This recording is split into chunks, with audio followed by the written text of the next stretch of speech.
All right, here we go. Ladies and gentlemen, welcome to another episode of the Left Wing Live, joined by the fantastic Nick Powers. How you doing, my friend?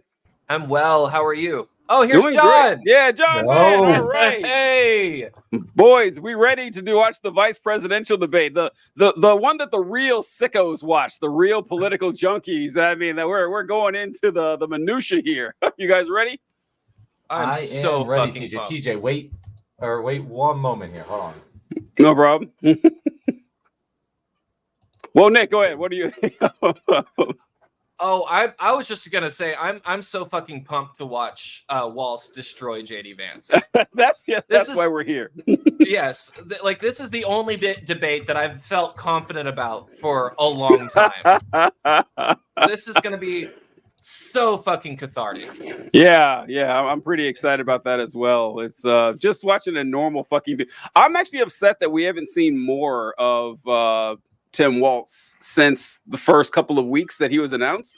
I mean, I feel like I mean, he's been out doing stuff. Go ahead. Sorry, I interrupted you. Oh no, I was just saying that I feel like I see JD Vance every single day, and I might see Walz, every now and again. That kind of bothers me. That's true, but unfortunately, the reason we see JD Vance all the time is because he's the only one on the ticket who can actually say full sentences. True. Yeah. So, they have to cover him more than they cover Trump, because if anybody has any questions about politics, Donald Trump has just been going off on tangents or flat out evading the question, and JD Vance has actually been answering them, even though his answers are fucking insane. I will say, Nick, I am more worried about this one than I was the Kamala Trump debate. Really?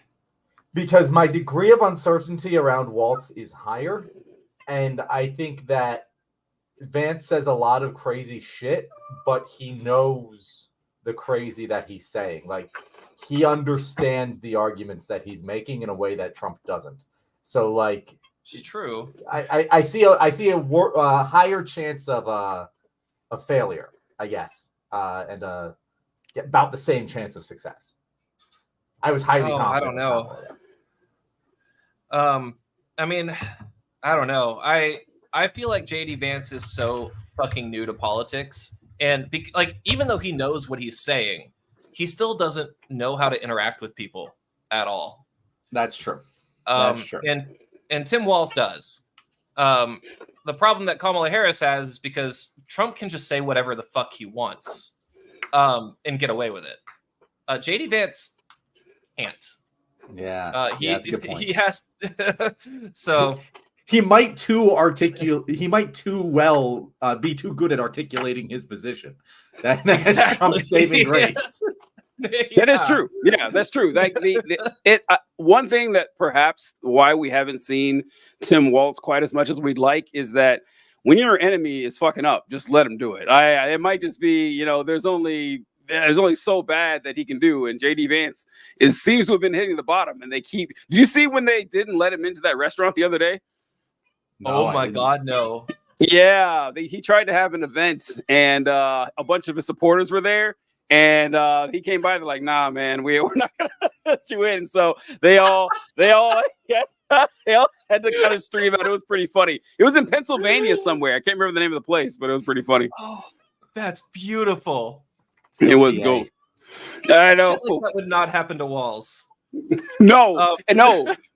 In fact, I think the place did have. Oh, hold on. I think we're getting started here. Oh no, we're not. Okay. All right, never mind. No, we're not. They're still talking. Have we tested this, TJ? Let's see. Let me get this ready to go. Rules that both campaigns have agreed to. Questions will be directed at one candidate who will have 2 minutes to respond. The other candidate will be allowed 2 minutes for rebuttal. Then is it possible to get the stream key so I can go live on Insta again? You have to give us your stream key. Oh, right. Okay, yep. I'll do that. Did you guys hear that when I was playing that? Yes. Yeah, I did. Okay. All right, cool. All right, making sure. We'll get another minute. Oh my God. Instagram is not fucking loading. It's just that Nick Powers guy, Nick? Yeah. Any underscores? Oh, here we go. Got it. Nope.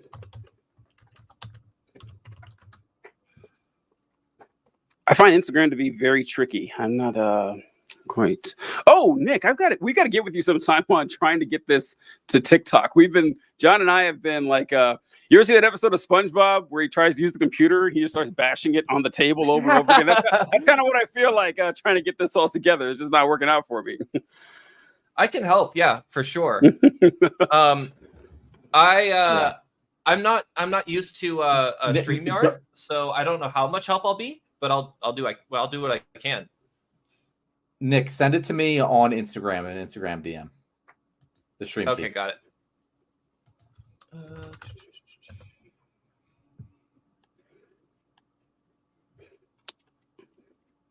Damn, they're still not starting yet. What are they waiting Yeah, I'm for? surprised. Yeah, what are they waiting for? What is going on? JD This Vance thing is probably. a I'm 9 just kidding. p.m. I know, he's just sauntering in whenever he feels like it. He seems that kind of guy. This thing is a 9 p.m. Eastern time start date, folks. This is again. And they say they do this for the West Coast. It's like, no, you can do it at 5:30. You can do it at 5:30 West Coast time. Get it 8:30. Oh, are we going here? All right, I think this is it, Okay, folks. Let's Nick, hit go live on your Instagram, and Support it should or work. oppose a preemptive shit. strike by Hopefully it didn't close out of You my... have 2 minutes. Well, thank you. And thank you for those joining at home Oh, tonight. it fucking did. Let's keep in mind where I may this have to send started. you another one. October 7th, Hamas terrorists massacred over 1,400 Israelis and took prisoners.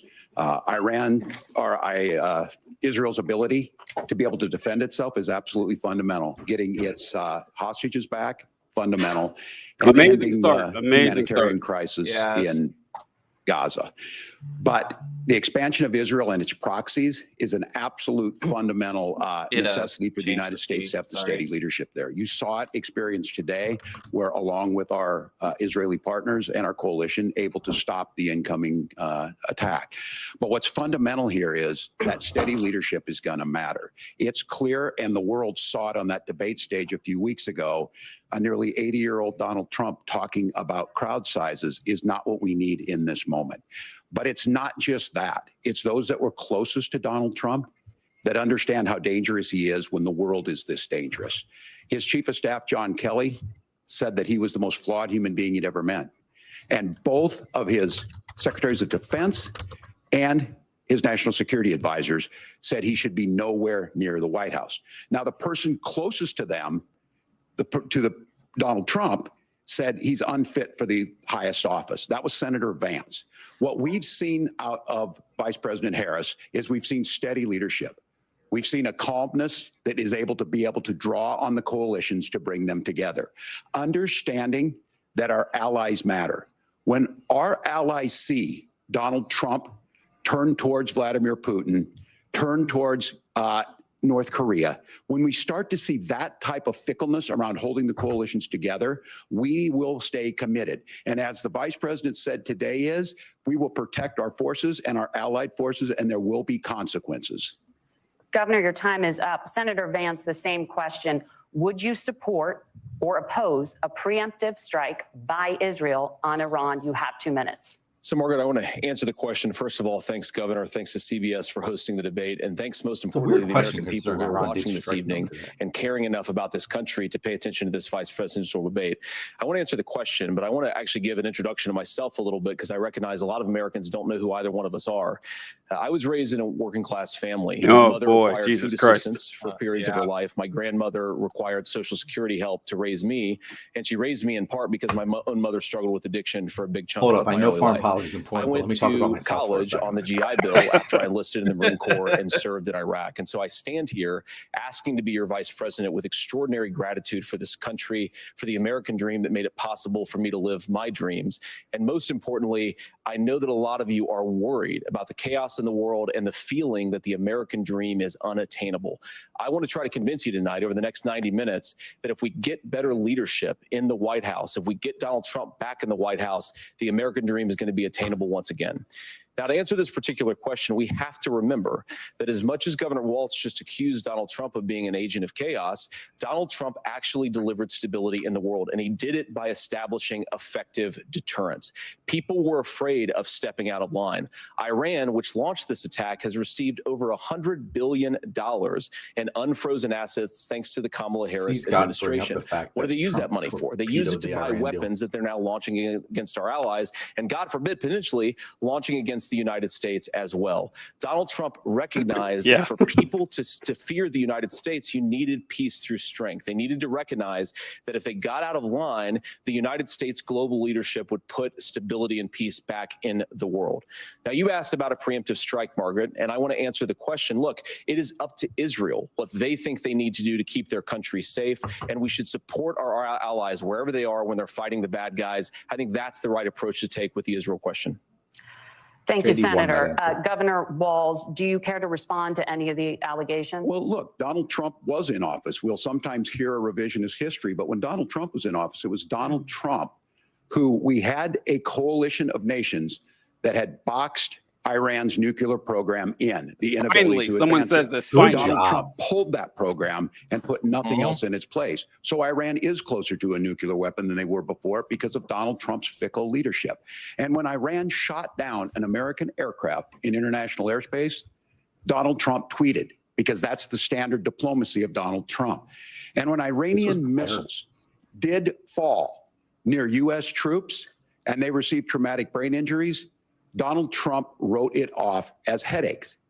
Look, our allies understand that Donald Trump is fickle. He will go to whoever has the most flattery or where it makes sense to him. Steady leadership like you witnessed today, like you witnessed in April. Both Iranian attacks were repelled. Our coalition is strong, and we need the steady leadership that Kamala Harris is providing. Senator Vance, the U.S. did have a diplomatic deal with Iran to temporarily pause parts of its nuclear program, and President Trump did exit that deal. He recently said, just 5 days ago, the U.S. must now make a diplomatic deal with Iran because the consequences are impossible. Did he make a mistake? You have 1 minute. Well, first of all, Margaret, diplomacy is not a dirty word, but I think that's something that Governor Walz just said is quite extraordinary. You yourself just said Iran is as close to a nuclear weapon today as they have ever been.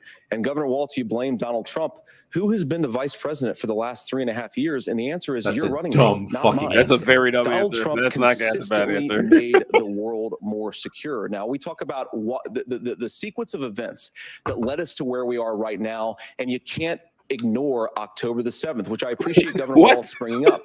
But when did Iran and Hamas and their proxies attack Israel? It was during the administration of Kamala Harris. So Governor Walz can criticize Donald Trump's tweets, but effective, smart diplomacy and peace through strength is how you bring stability back to a very broken world. Donald Trump has already done it once before. Ask yourself at home, when was the last time, I'm 40 years old, when was the last time that an American president didn't have a major conflict break out? The only answer is during the 4 years that Donald Trump was president.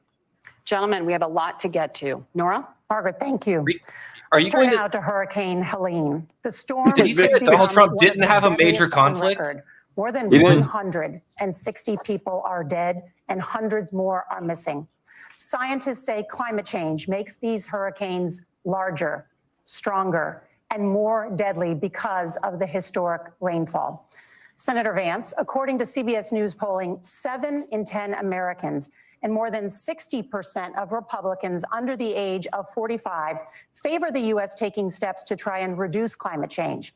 Senator, what responsibility would the Trump administration have to try and reduce the impact of climate change? I'll give you 2 minutes. Sure. So first of all, let's start with the hurricane, because it's an unbelievable, unspeakable human tragedy. I just saw today actually a photograph of 2 grandparents on a roof with a 6-year-old child, and it was the last photograph ever taken of them because the roof collapsed and those innocent people lost their lives. And I'm sure Governor Walz joins me in saying our hearts go out to those innocent people, our prayers go out to them, and we want as robust and aggressive as a federal response as we can get to save as many lives as possible. And then, of course, afterwards, words, to help the people in those communities rebuild. I mean, these are communities that I love. Some of them I know very personally in Appalachia, all across the Southeast. They need their government to do their job. And I commit that when Donald Trump is president again, the government will put the citizens of this country first when they suffer from a disaster. Now, Nora, you asked about climate change. I think this is a very important issue. Look, a lot of people are justifiably worried about all these crazy weather patterns. I think it's important for us, first of all, to say Donald Trump and I support clean air, clean water. We want the environment to be cleaner and safer. But one of the things that I've noticed, the fucking clean air, clean water line every goddamn time about carbon emissions. This idea that carbon emissions drives all of the climate change. Well, let's just say that's true, just for the sake of argument, so we're not arguing about weird science. Let's just say that's true. Well, if you believe that, what would you want to do?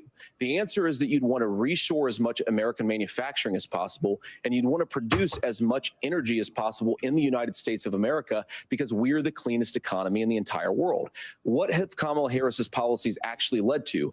More energy production in China, more manufacturing overseas, more doing business in some of the dirtiest parts of the entire world. And when I say that, I mean the amount of carbon emissions they're doing per unit of economic output. So if we actually care about getting cleaner air and cleaner water, the best thing to do is to double down and invest in American workers and the American people. And unfortunately, Kamala Harris has done exactly the opposite.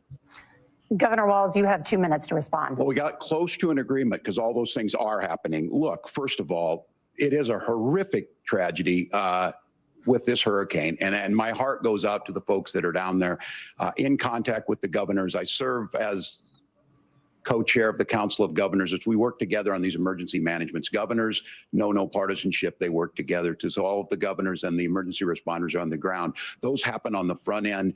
The federal government comes in, makes sure they're there to that we recover, but we're still in that phase where we need to make sure that they're staying there, staying focused. Now, look, coming back to the climate change issue, there's no doubt this thing roared onto the scene faster and stronger than anything we've seen.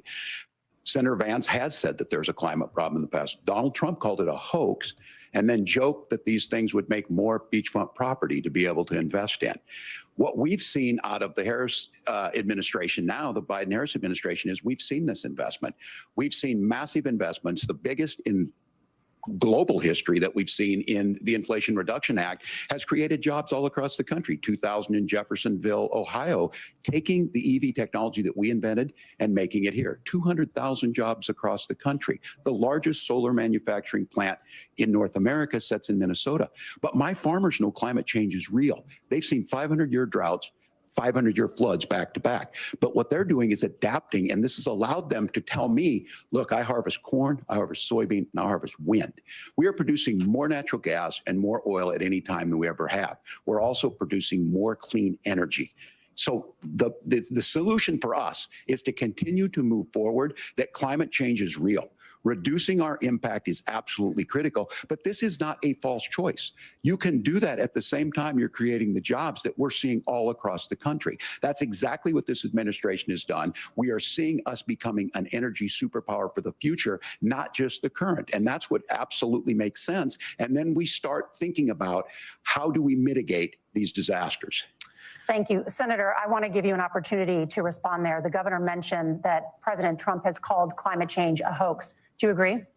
Well, look, what the president has said is that if the Democrats, in particular Kamala Harris and her leadership, if they really believe that climate change is serious, what they would be doing is more manufacturing and more energy production in the United States of America, and that's not what they're doing. So clearly, Kamala Harris herself, I don't understand. If she did, she would actually agree with Donald Trump's energy policies. Now, something pulling out the graph said, I think is important to touch upon, because when we talk about clean energy, I think that's a slogan that often the Democrats will use here. I'm talking, of course, about the Democratic leadership. And the real issue is that if you're spending hundreds of millions or even billions of dollars of American taxpayer money on solar panels that are made in China, number one, you're going to make the economy dirtier. We should be making more of those solar panels here in the United States of America. Some of them are, Tim, but a lot of them are being made overseas in China, especially the components that go into those solar panels. So if you really want to make the environment cleaner, you've got to invest in more energy production. We haven't built a nuclear facility, I think, one in the past 40 years. Senator. Natural gas, we got to invest more in it. Kamala Harris has done the opposite. That's raised energy prices and also meant that we're doing Senator, this your by the time climate is change up. hoax. Governor, would you like to respond? Well, look, we're producing more natural gas than we ever have. There's no moratorium on that. We're producing more oil, but the folks know, and like I said, again, these are not liberal folks. These are not folks that are Green New Deal folks. These are farmers that have been drought one year, massive flooding the next year. They understand that it makes sense. Look, our #1 export cannot be topsoil from erosion from these massive storms. We saw it in Minnesota this summer. And thinking about how do we respond to that, we're thinking ahead on this. And what Kamala Harris has been able to do in Minnesota, we're starting to weatherproof some of these things. The infrastructure law that was passed allows us to think about mitigation in the future. How do we make sure that we're protecting by burying our power lines? How do we make sure that we're protecting lakefronts and things that we're seeing more and more of? But to call it a hoax and to take the oil company executives to Mar-a-Lago, say, give me money for my campaign and I'll let you do whatever you want. We can be smarter about that. And an all above energy policy is exactly what she's doing, creating those jobs right here. Governor, your time is up. The overwhelming consensus among scientists is that the Earth's climate is warming at an unprecedented rate. Margaret? Thank you, Nora. We're going to turn now to immigration. The crisis at the U.S.-Mexico border consistently ranks as one of the top issues for American voters. Senator Vance, your campaign is pledging to carry out the largest mass deportation plan in American history and to use the U.S. military to do so. Could you be more specific about exactly how this will work? For example, would you deport parents who have entered the U.S. illegally and separate them from any of their children who were born on U.S. soil? You have 2 minutes. So first of all, Margaret, before we talk about deportations, we have to stop the bleeding. We have a historic immigration crisis because Kamala Harris started and said that she wanted to undo all of Donald Trump's border policies. 94 executive orders suspending deportations, decriminalizing illegal aliens, massively increasing the asylum fraud that exists in our system. That has opened the floodgates. And what it's meant is that a lot of fentanyl is coming into our country. I had a mother who struggled with opioid addiction and has gotten clean. I don't want people who are struggling with addiction to be deprived of their second chance because Kamala Harris let in fentanyl into our communities at record levels. So you've got to stop the bleeding. You've got to re-implement Donald Trump's border policies, build the wall, re-implement deportations. And that gets me to your point, Margaret, about what do we actually do? So we've got 25 million illegal aliens who are here in the country. What do we do with them? I think the first thing that we do is we start with the criminal migrants. About 1 million of those people have committed some form of crime in addition to crossing the border illegally. I think you start with deportations on those folks. And then I think you make it harder for illegal aliens to undercut the wages of American workers. A lot of people will go home if they can't work for less than minimum wage in our own country. And by the way, that'll be really good for our workers who just want to earn a fair wage for doing a good day's work. And the final point, Margaret, is you ask about family separation. Right now in this country, Margaret, we have 320,000 children that the Department of Homeland Security has effectively lost. Some of them have been sex trafficked. Some of them hopefully are at homes with their families. Some of them have been used as drug trafficking mules. The real family separation policy in this country is unfortunately Kamala Harris's wide open southern border. And I'd ask my fellow Americans to remember when she came into office, she said she was going to do this. Real leadership would be saying, you know what, I screwed up. We're going to go back to Donald Trump's border policies. I wish that she would do that. It would be good for all of us. No answer to the question. Governor, no answer. Do you care to respond to any of those specific allegations, including that the vice president is, quote, letting in fentanyl and using kids as drug mules, among other things regarding children? The drug mule is not true, but I will say about this, about the fentanyl, because this is a crisis of this, the opioid crisis. And the good news on this is the last 12 months saw the largest decrease in opioid deaths in our nation's history, 30% decrease in Ohio, but there's still more work to do. But let's go back to this on immigration. Kamala Harris was the attorney general of the largest state, a border state in California. She's the only person in this race who prosecuted transnational gangs for human trafficking and drug interventions.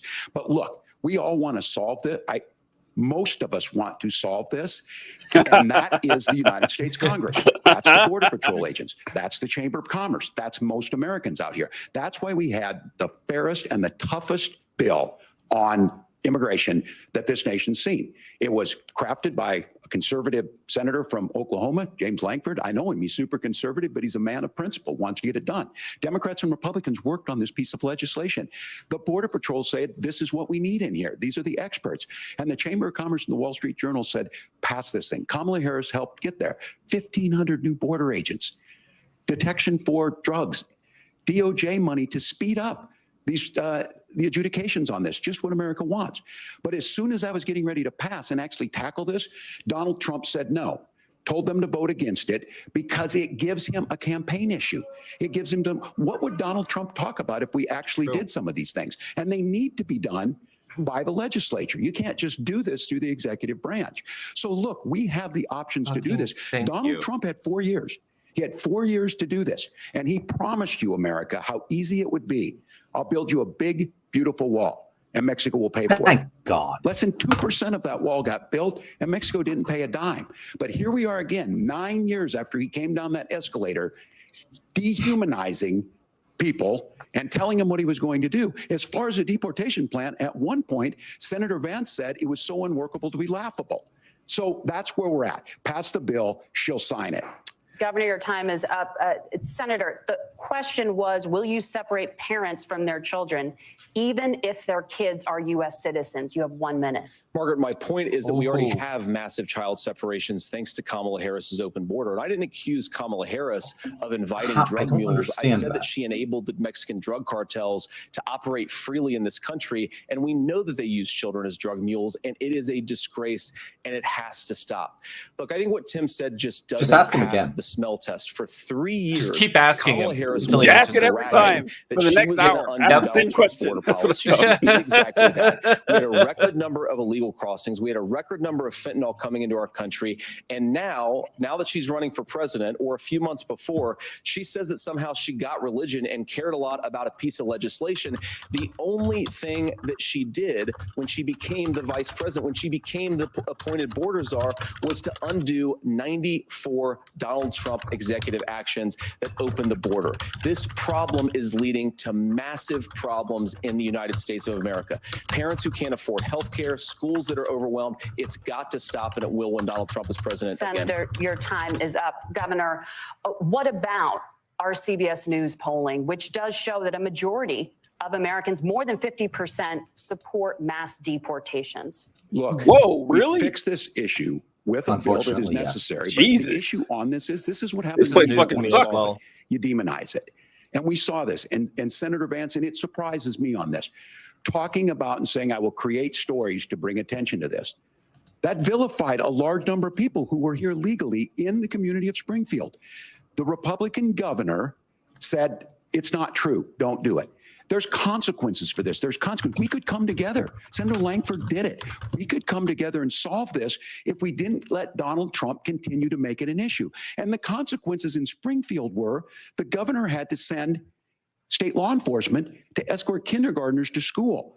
I believe Senator Vance wants to solve this, but by standing with Donald Trump and not working together to find a solution, it becomes a talking point. And when it becomes a talking point like this, we dehumanize and villainize other human beings.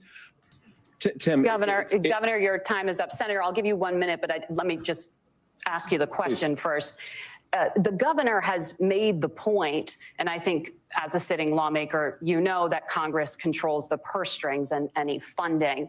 So you have said repeatedly that Donald Trump would, through executive action, solve this. Do you disagree that Congress controls the purse strings and would need to support many of the changes that you would actually want to implement? You have 1 minute. Look, Margaret, first of all, the gross majority of what we need to do at the southern border is just empowering law enforcement to do their job. I've been to the southern border more than our borders are. Kamala Harris has been, and it's actually heartbreaking because the Border Patrol agents, they just want to be empowered to do their job. Of course, additional resources would help, but most of this is about the president and the vice president empowering our law enforcement to say, if you try to come across the border illegally, you've got to stay in Mexico, you've got to go back through proper proper channels.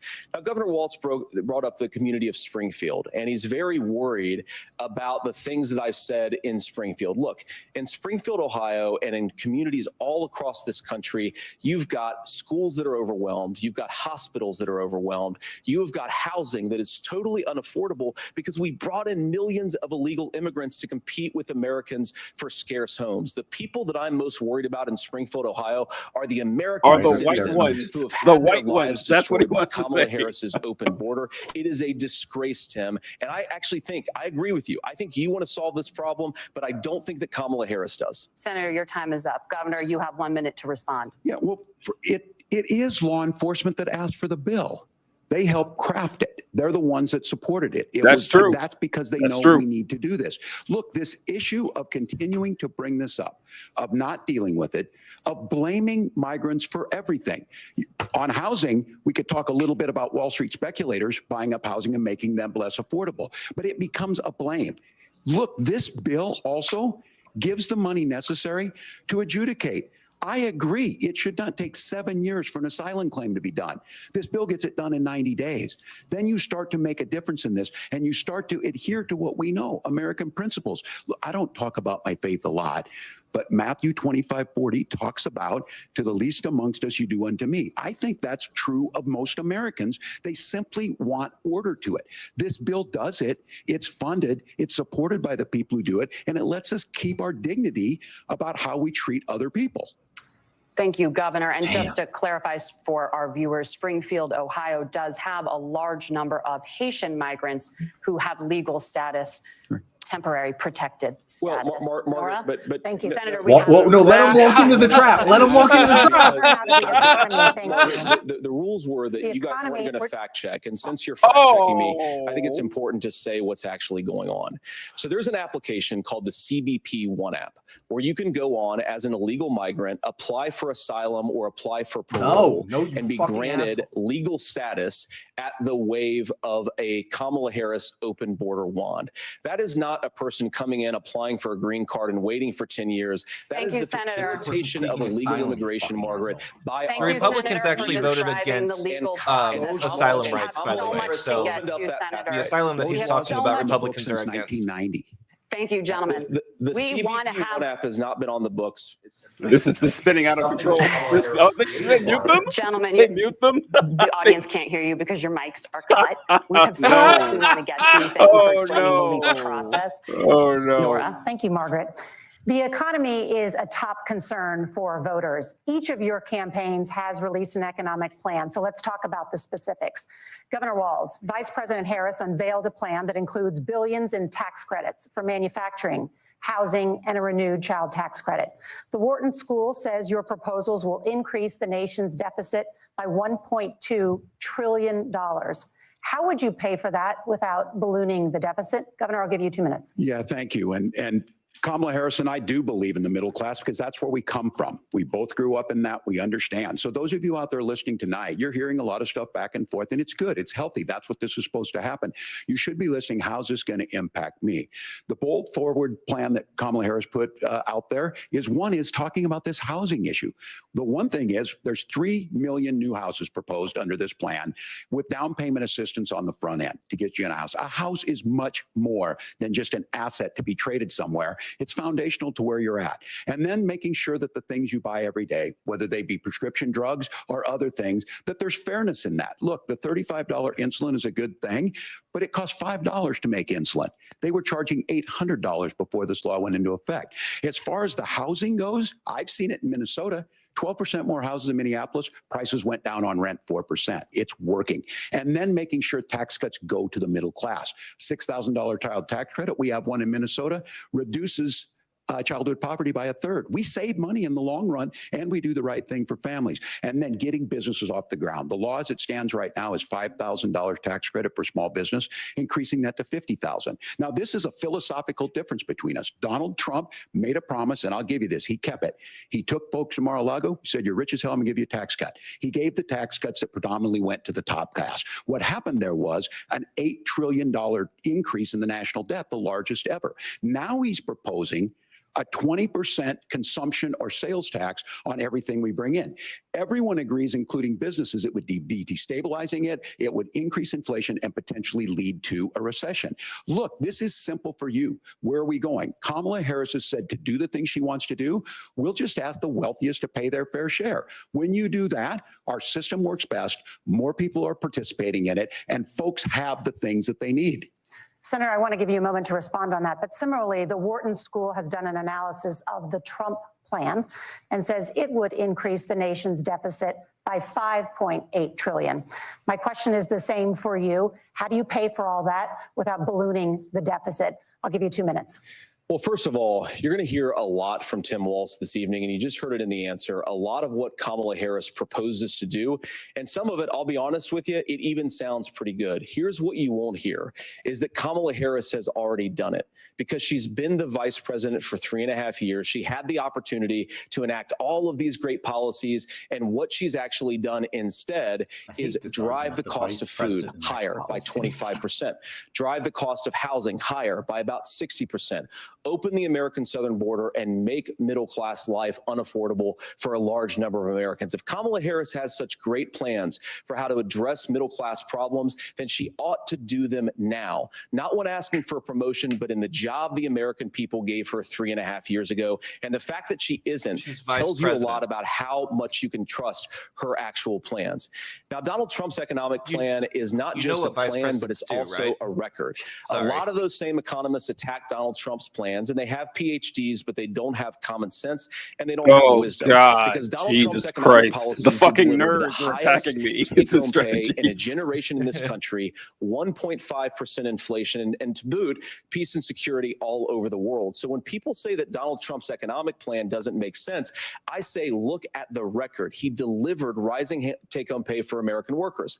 Now, Tim admirably admits that they want to undo the Trump tax cuts. But if you look at what was so different about Donald Trump's tax cuts, even from previous Republican tax cut plans, is that a lot of those resources went to giving more take-home pay to middle-class and working-class Americans. It was passed in 2017, and you saw an American economic boom unlike we've seen in a generation in this country. That is a record that I'm proud to run on, and we're going to get back to that common sense wisdom so that you can afford to live the American dream again. I know a lot of you are struggling. I know a lot of you are worried about paying the bills. It's going to stop when Donald Trump brings back common sense to this country. Governor, do you want to respond to that? What has Kamala Harris done for the middle class? Well, Kamala Harris's day one was Donald Trump's failure on COVID that led to the collapse of our economy. We were already before COVID in a manufacturing recession, but 10 million people out of work, largest percentage since the Great Depression. 9 million jobs closed on that. That was day one, whether it was the Infrastructure Act or other things we moved. Now, you made a question about experts, said this. I've made a note of this. Economists can't be trusted. Science can't be trusted. National security folks can't be trusted. Look, if you're going to be president, you don't have all the answers. Donald Trump believes he does. My pro tip of the day is this. If you need heart surgery, listen to the people at the Mayo Clinic in Rochester, Minnesota, not Donald Trump. And the same thing goes with this. And I ask you out there, teachers, nurses, truck drivers, whatever, how is it fair that you're paying your taxes every year and Donald Trump hasn't paid any federal tax in the last 15 years, in the last year as president? That's what's wrong with the system. There's a way around it, and he's bragged about that. We're just asking for fairness in it, and that's all you want. You have a minute.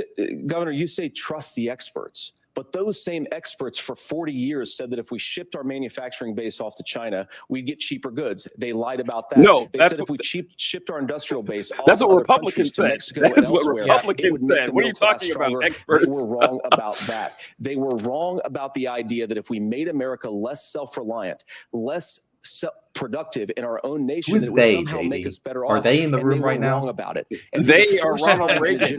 Donald Trump had the wisdom and the courage to say to that bipartisan consensus, we're not doing it anymore. We're bringing American manufacturing back. We're unleashing American energy. We're going to make more of our own stuff. And this isn't just an economic issue. I've got 3 beautiful little kids at home, 7, 4, and 2. And I love them very much. And I hope they're in bed right now. But look, so many of the drugs, the pharmaceuticals that we put in the bodies of our children are manufactured by nations that hate us. This has to stop. And we're not going to stop it by listening to experts. We're going to stop it by listening to common sense wisdom, which is what Donald Trump governed on. Senator, Yikes. Governor Walz, can you address that? Yikes. I mean, voters say they trust Donald Trump on the economy more. Why? Well, if you're listening tonight and you want billionaires to get tax cuts, you heard what the numbers were. Look, I'm a union guy on this. I'm not a guy who wanted to ship things overseas, but I understand that, look, we produce soybeans and corn. We need to have fair trading partners. That's something that we believe in. I think the thing that most concerns me on this is Donald Trump was the guy who created the largest trade deficit in American history with China. So the rhetoric is good. Much of what the senator said right there, I'm in agreement with him on this. I watched it happen too. I watched it to my communities, and we talked about that. But we had people undercutting the right to collectively bargain. We had right to work states made it more difficult. We had companies that were willing to ship it over, and we saw people profit. Folks that are venture capital in some cases, putting money into companies that were overseas. We're in agreement that we bring those home. The issue is Donald Trump is talking about it. Kamala Harris has a record, 250,000 more manufacturing jobs just out of the IRA. May I respond to that? Yes.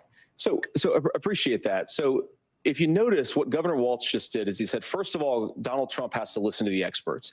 And then when he acknowledged that the experts screwed up, he said, well, Donald Trump didn't do nearly as good of a job as the statistics No, that's a gross generalization. that he did. So what Tim Walz is doing, and I honestly, Tim, I think you got a tough job here because you've got to play whack-a-mole. You've got to pretend that Donald Trump didn't deliver rising take-home pay, which of course he did. You've got to pretend that Donald Trump didn't deliver lower inflation, which of course he did. And then you've simultaneously got to defend Kamala Harris's atrocious economic record, which has made gas, groceries, and housing unaffordable for American citizens. I was raised by a woman who would sometimes go into medical debt so that she could put food on the table in our household. I know what it's like to not be able to afford the things that you need to afford. We can do so much better. To all of you watching, we can get back to an America that's affordable again. We just got to get back to common sense economic principles. I hope we have a conversation on healthcare then. Senator, Governor. Please. Thank you. Margaret? We have a lot to get to ahead, gentlemen, on many topics. But right now, I want to talk about personal qualifications. The vice president is often the last voice the president hears both of them before can form a Senate, making so there's consequential decisions. That's not We true. want to ask you about your leadership qualities. Governor Walz, you said you were in Hong Kong during the deadly Tiananmen Square protests in the spring of 1989. But Minnesota Public Radio and other media outlets are reporting that you actually didn't travel to Asia until August of that year. Can you explain that discrepancy? Yeah, well, and to the folks out there who didn't get at the top of this, look, I grew up in small rural Nebraska, town of 400, town that you rode your bike with your buddies till the streetlights come on, and I'm proud of that service. I joined the National Guard at 17, worked on family farms, and then I used the GI Bill to become a teacher, passionate about it, a young teacher. My first year out, I got the opportunity in the summer of '89 to travel to China. 35 years ago, be able to do that. I came back home and then started a program to take young people there. We would take basketball teams, we would take baseball teams, we would take dancers, and we would go back and forth to China. The issue for that was to try and learn. Now, look, my community knows who I am. They saw where I was at. Look, I will be the first to tell you, I have poured my heart into my community. I've tried to do the best I can, but I've not been perfect. And I'm a knucklehead at times, but it's always been about that. Those same people elected me to Congress for 12 years. And in Congress, I was one of the most This is a very bad answer. This is a very bad answer. This is a terrible answer. This could have been a 10-second, oh yeah, I was off by 70 days. My bad. So look, my commitment has been from the beginning to make sure that I'm there for the people, to make sure that I get this right. I will say more than anything. She doth protest. Many times I will talk a lot. I will get caught up in the rhetoric. But being there, the impact it made, the difference it made in my life, I learned a lot about China. I hear the critiques of this. I would make the case that Donald Trump should have come on one of those trips with us. I guarantee you he wouldn't be praising Xi Jinping about COVID. And I guarantee you he wouldn't start a trade war that he ends up losing. So this is about trying to Is he trying understand to avoid the the world. question, It's or about did he trying just to not? I do know. the best you This can for your is- community. And then it's putting yourself out there and letting your folks understand what it is. My commitment, whether it be through teaching, which I was good at, or whether it was being a good soldier or was being a good member of Congress, those are the things that I think are the values that people care about. Governor, just to follow up on that, the question was, can you explain the No, just- discrepancy? Thank All I you. said on this was I got there that summer and misspoke on this. So I will just, Jesus, Thank you. that's That's the what I've answer. said. Why did That's you say all you that needed. first? My so I God. was in At least you Hong did Kong answer and it, though. China during the democracy protests went in. And from that, I learned a lot of what needed to be in governance. Thank you, Governor. I also Senator don't think anyone Vance, fucking in cares. 2016, you Right, called no, the he just running made it a of Donald thing. Trump No one unfit gives a shit. for the nation's He was not highest prepared for that office, question. and you said he could Ugh. be America's Hitler. He was I know prepared. you've He said, prepared you've been more. asked many times, and you've said you regret those comments and explained you then voted for Donald Trump in 2020. But the Washington Post reported new messages last week in which you also disparaged Trump's economic record while he was president, Ugh. writing to someone in 2020, quote, Trump thoroughly failed to deliver his economic populism. I bet JD handles this You're question now his better than running Walz mate, does. This is and you've shifted this many is of your gotta look policy good. stances to align with his. Unfortunately. If you become vice president, why should Americans trust that you will give Donald Trump the advice he needs to hear and not just the advice he wants to hear? You have 2 minutes. Well, first of all, Margaret, because I've always been open. And sometimes, of course, I've disagreed with the president, but I've also been extremely open about the fact that I was wrong about Donald Trump.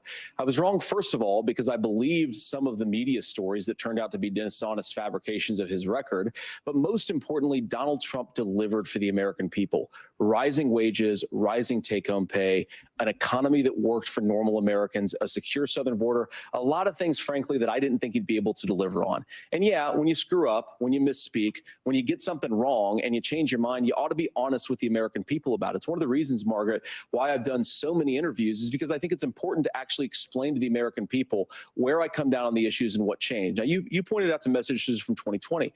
Margaret, I've been extremely consistent that I think there were a lot of things that we could have done better in the Trump administration the first round if Congress was doing its job. I strongly believe, and I've been a United States Senator, that Congress is not just a high-class debating society. It's not just a forum for senators and congressmen to whine about problems. It's a forum to govern. So there were a lot of things on the border, on tariffs, for example, where I think that we could have done so much more if the Republican Congress and the Democrats in Congress had been a little bit better about how they govern the country. They were so obsessed with impeaching Donald Trump, they couldn't actually govern. And I want to talk about this tariff issue in particular, Margaret, because Tim just accused this of being a national sales tax. Look, the one thing, and you're probably surprised to hear me praising Joe Biden, but the one thing that Joe Biden did is he continued some of the Trump tariffs that protected American manufacturing jobs. And it's the one issue, the most pro-worker part of the Biden administration, it's the one issue where Kamala Harris has run away from Joe Biden's record. Think about this. If you're trying to employ slave laborers in China at $3 a day, you're going to do that and undercut the wages of American workers unless our country stands up for itself and says you're not accessing our markets unless you're paying middle-class Americans a fair wage. Senator, your time is up. Nora?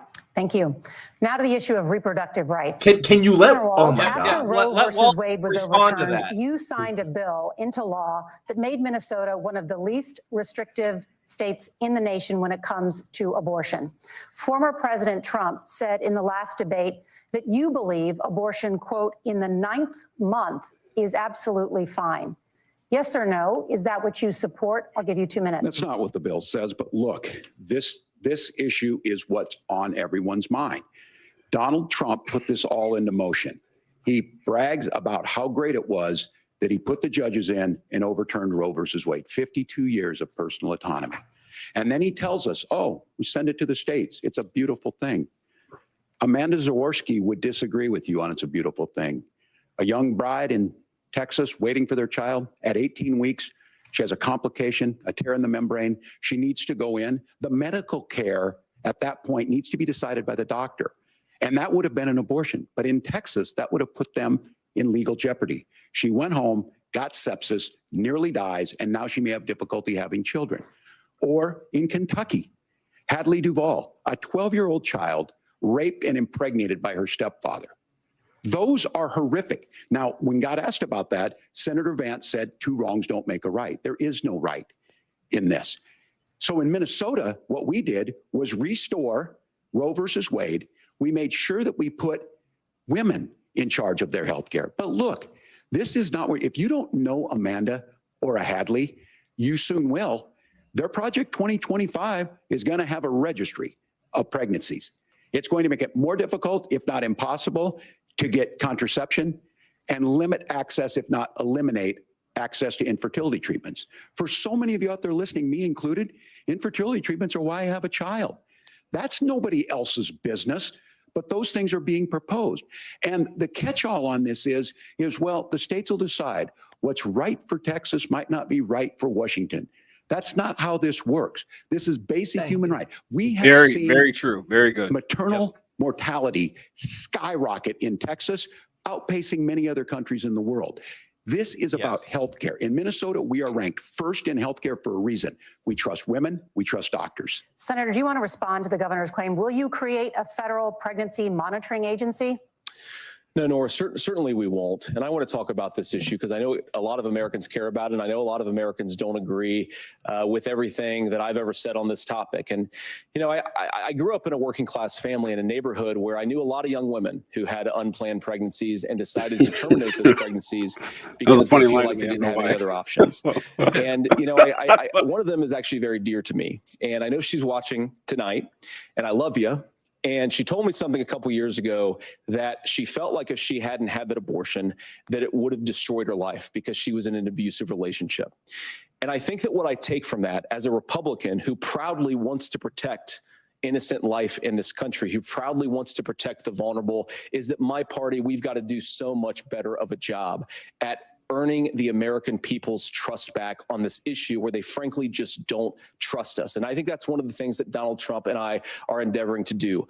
I want us as a Republican Party to be pro-family in the fullest sense of the word. I want us to support fertility treatments. I want us to make it easier for moms to afford to have babies. I want it to make it easier for young families to afford a home so they can afford a place to raise that family. And I think there's so much that we can do on the public policy front just to give women more options. Now of course, Donald Trump has been very clear that on the abortion policy specifically, what would he have done with that lady that was abused? I wanted to hear his solution. Oh, he's avoiding that completely. Yeah, Georgia has a different viewpoint from Arizona, and the proper way to handle this, as messy as democracy sometimes is to let voters make these decisions, let the individual states make their abortion policy. And I think that's what makes the most sense in a very big, a very diverse, and let's be honest, sometimes a very, very messy and divided country. Governor, would you like to respond and also answer the question about restrictions? Yeah, well, the question got asked and Donald Trump made the accusation that wasn't true about Minnesota. Well, let me tell you about this idea that there's diverse states. There's a young woman named Amber Thurman. She happened to be in Georgia, a restrictive state. Because of that, she had to travel a long distance to North Carolina to try and get her care. Amber Thurman died in that journey back and forth. The fact of the matter is, how can we as a nation say that your life and your rights, as basic as the right to control your own body, is determined on geography? There's a very real chance had Amber Thurman lived in Minnesota, she would be alive today. That's why the restoration of Roe versus Wade. When you listen to Vice President Harris talk about this subject and you hear me talk about it, you hear us talking exactly the same. Donald Trump is trying to figure out how to get the political right of this. I agree with a lot of what Senator Vance said about what's happening. His running mate, though, does not, and that's the problem. Governor, your time is up. Senator, let me ask you about that. He mentioned, it was, I think, referring to a national ban. In the past, you have supported a federal ban on abortion after 15 weeks. I bet you In fact, you said if someone can't support legislation like that, of course quote, not. you are making the United States the most barbaric pro-abortion regime anywhere in the entire world. My question is, Why have you changed your position? Well, Nora, first of all, I never supported a national ban. I did when I was running for Senate in 2022 talk about setting some minimum national standard. For example, we have a partial birth abortion ban in place in this country at the federal level. I don't think anybody's trying to get rid of that, or at least I hope not, though I know that Democrats have taken a very radical pro-abortion stance. But Nora, one of the things that changed is in the state of Ohio, we had a referendum in 2023, and the people of Ohio voted overwhelmingly, by the way, against my position. And I think that what I learned from that, Nora, is that we've got to do a better job at winning back people's trust. So many young women would love to have families. So many young women also see an unplanned pregnancy as something that's going to destroy their livelihood, destroy their education, destroy their relationships. And we have got to earn people's trust back. And that's why Donald Trump and I are committed to pursuing pro-family policies, making childcare more accessible, making fertility treatments more accessible, because we've got to do a better job at that. And that's what real leadership is. Governor, your response. Well, I'm going to respond on the pro-abortion piece of that. No, we're not. We're pro-women. We're pro-freedom to make your own choice. We know what the implications are to not be that. Women having miscarriages, women not getting the care, physicians feeling like they may be prosecuted for providing that care. And as far as making sure that we're educating our children and giving them options, Minnesota's a state with one of the lowest teen pregnancy rates. We understand that too. We know that the options need to be available, and we make that true. We also make it, we're a top 3 state for the best place to raise children. But these two things, to try and say that we're pro-children, but we don't like this, or you guys are pro-abortion, that's not the case at all. We are pro-freedoms for women to make their choices, and we're going, and Kamala Harris is making the case, to make options for children more affordable, a $6,000 child tax credit, but we're not going to base that on the backs of making someone like Amber Thurman drive 600 miles to try and get health care. Senator. May I respond to that? First of all, Governor, I agree with you. Amber Thurman should still be alive, and there are a lot of people who should still be alive, and I certainly wish that she was. And maybe you're free to disagree with me on this and explain this to me, but as I read the Minnesota law that you signed into law, the statute that you signed into law, it says that a doctor who presides over an abortion where the baby survives, the doctor is under no obligation to provide life-saving care to a baby who survives a botched late-term abortion. That is, I think, whether you're pro-choice or pro-abortion, that is fundamentally barbaric. And that's why I use that word, Nora, is because some of what we've seen, do you want to force Catholic hospitals to perform abortions against their will? Because Kamala Harris has supported suing Catholic nuns to violate their freedom of conscience. We can be a big and diverse country where we respect people's freedom of conscience and make the country more pro-baby and pro-family. But please. Yes, Governor, please respond. Look, this is one where there's always something there. This is a very simple proposition. These are women's decisions to make about their healthcare decisions, and the physicians who know best when they need to do this. Trying to distort the way a law is written to try and make a point, that's not it at all. What was I wrong about, Governor? Please tell me, what was I wrong about? That is not the way the law is written. Look, I've given this. But how? I've given this advice on a lot of things, that getting involved, getting engaged, that's been misread, and it was fact-checked at the last debate. But the point on this is there's a continuation of these guys to try and tell women where to get involved. I use this line on this, just mind your own business on this. Things work best. This is not a good answer. That's a bad answer. Jesus fucking Christ. That doesn't preclude us from increasing funding for children. It doesn't increase us from making sure that once that child's born, like in Minnesota, they get meals, they get early childhood education, they get health care. So the hiding behind we're going to do all these other things when you're not proposing them in your budget, Kamala Harris. It's what I've been waiting for, and he just whipped it. Easier for families. I asked a specific question, Governor. You gave me a slogan as a response. JD's doing what I want them to. It's not true. That's not what the law says. So they fact checked it with President Trump. What does the law say, there's a lot Tim? to discuss. We have to move on, and we're going to be right back. Yes, what does the law say? Vice presidential debate in just a moment. Tim, he was. That was a very. My man. That was actually a very good debate on both ends, I think. But God damn it, like. Yeah, muted, unfortunately. TJ. Sorry. No, I said he had JD on the ropes at the very end there and could have done a knockout punch of, yeah, this is only to women in the worst situation imaginable where they have to make the decision to end a pregnancy with fetal abnormalities or a pregnancy that could kill her and it's a heartbreaking decision, and it is disgusting that you are trying to weaponize the trauma that these women have gone through for 8 or 9 months. The most difficult decision they could possibly have to make, and you are here on stage trying to use them as a political prop. You owe them an apology, and it is beneath the office of the Vice President of the United States. You shouldn't be allowed anywhere. That's what he should have said. Like, it's easy. Like, TJ, you are so right. That took zero prep work. You had zero prep work for that. It makes me wonder if he knows the answer. Because I don't think he does. I don't think he does. Yes, exactly. No, is he trying to avoid the question, or does he just not fucking know? Inexcusable. And it was right before a commercial break, so it's going to be sunk in. The bill. Oh yeah, so, yeah, I know. Yeah. Oh God. Yeah. I'll tell you something I had written down here.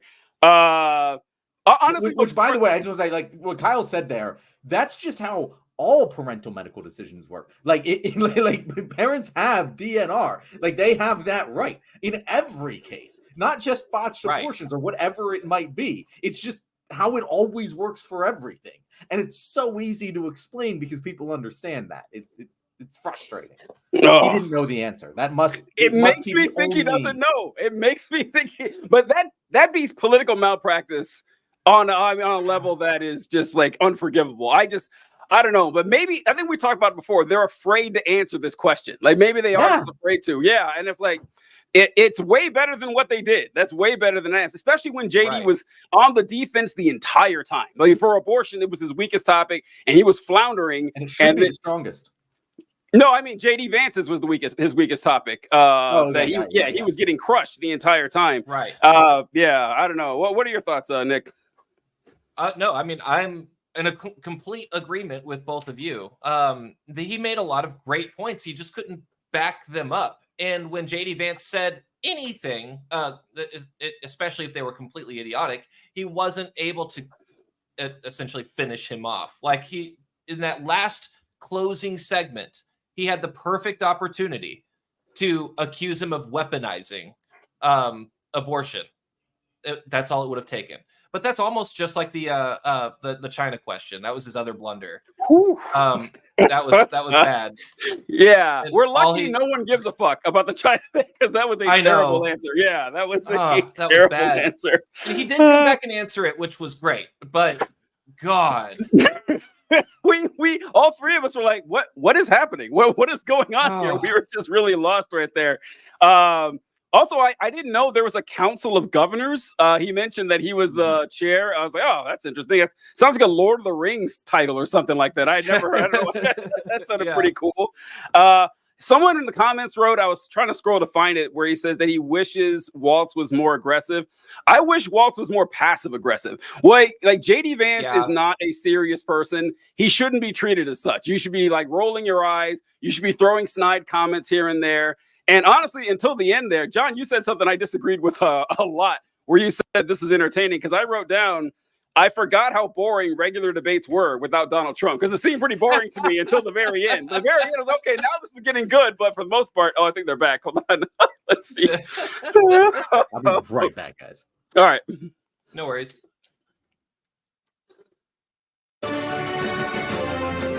Oh, did I go to a commercial? Oh, no, here. Nope, we're here.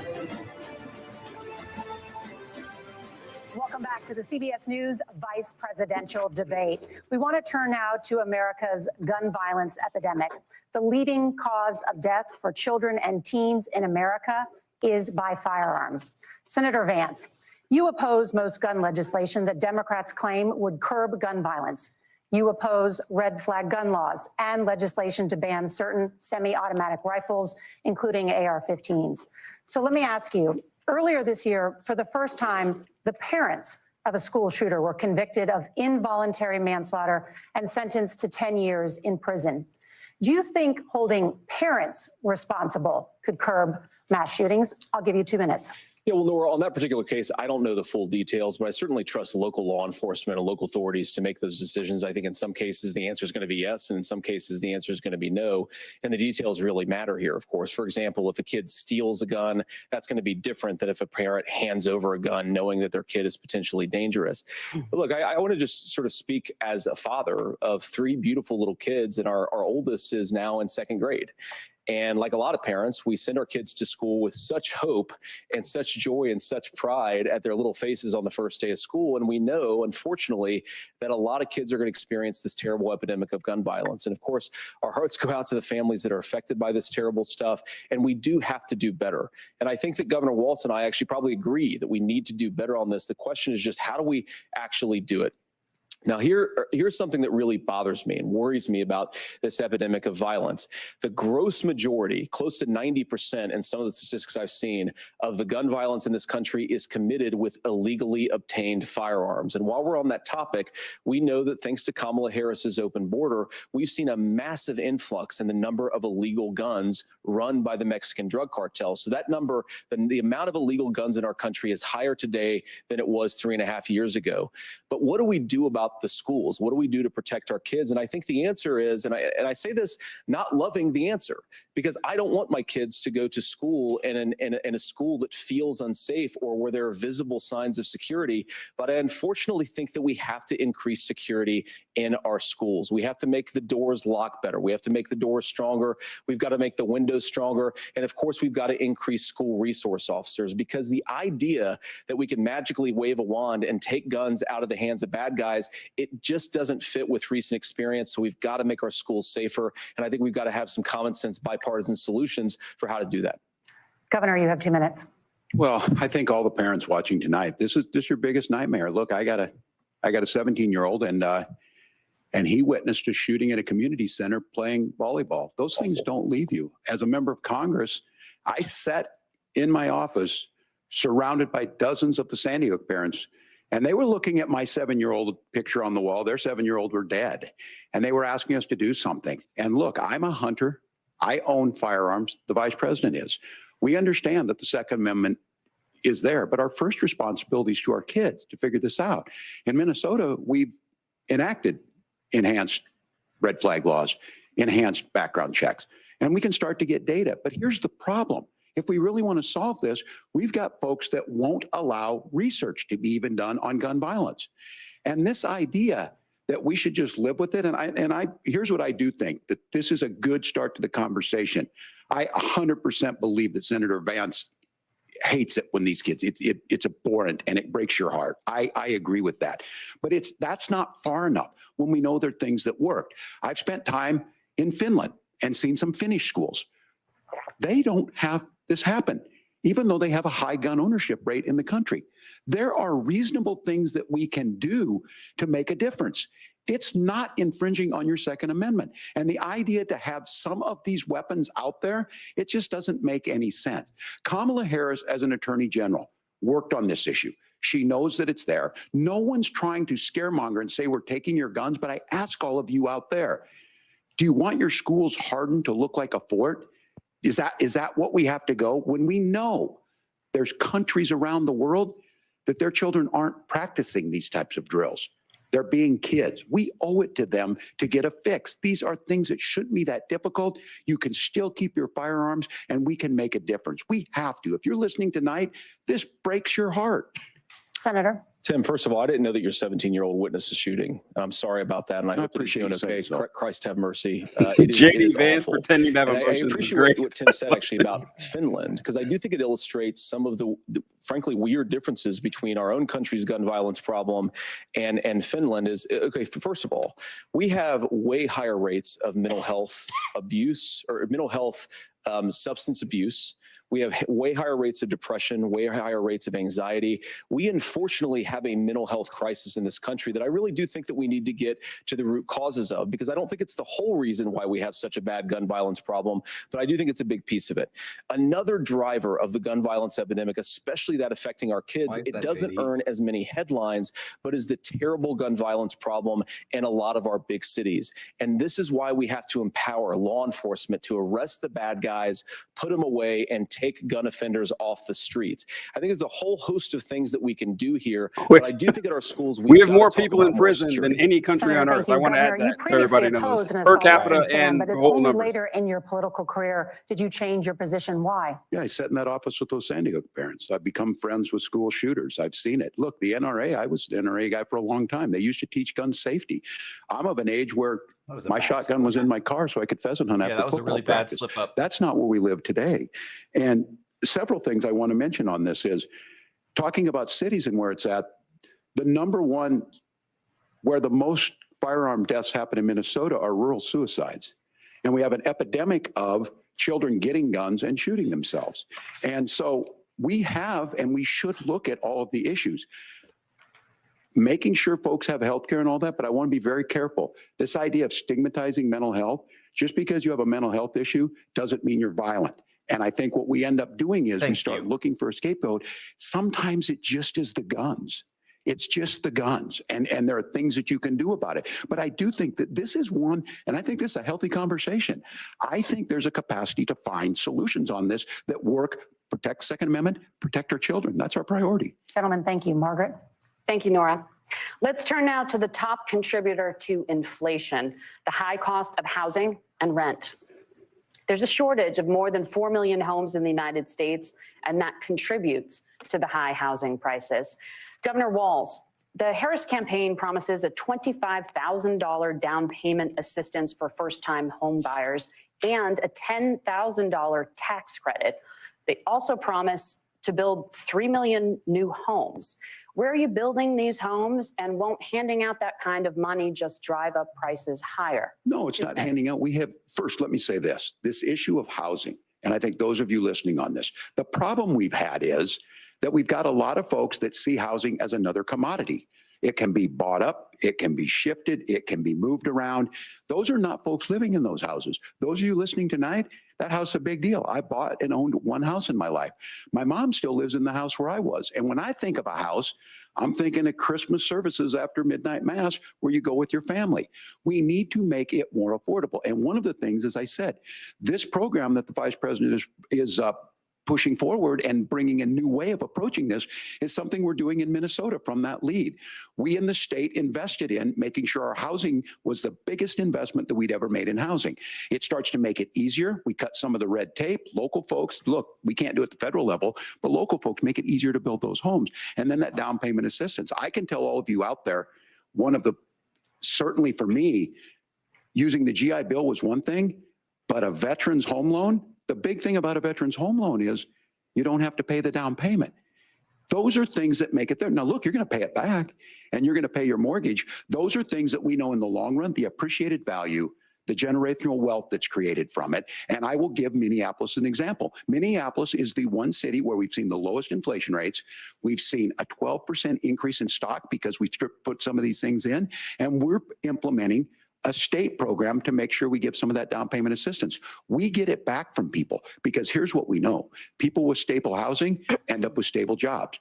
People with stable housing have their kids able to get to school. All of those things in the long run end up saving our money. And that's the thing that I think we should be able to find some common ground in, but we can't blame immigrants for the only reason. That's not the case that's happening in many cities. The fact of the matter is that we don't have enough naturally affordable housing, but we can make sure that the government's there to help kickstart it, create that base.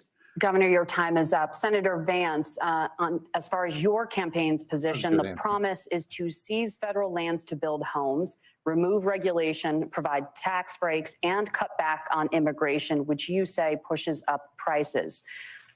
Where are you going to build all the new homes you're promising, and what part of any of this plan will provide immediate relief? You have 2 minutes. Well, first of all, Tim just said something that I agree with. We don't want to blame immigrants for higher housing prices, but we do want to blame Kamala Harris for letting in millions of illegal aliens into this country, which does drive up costs, Tim.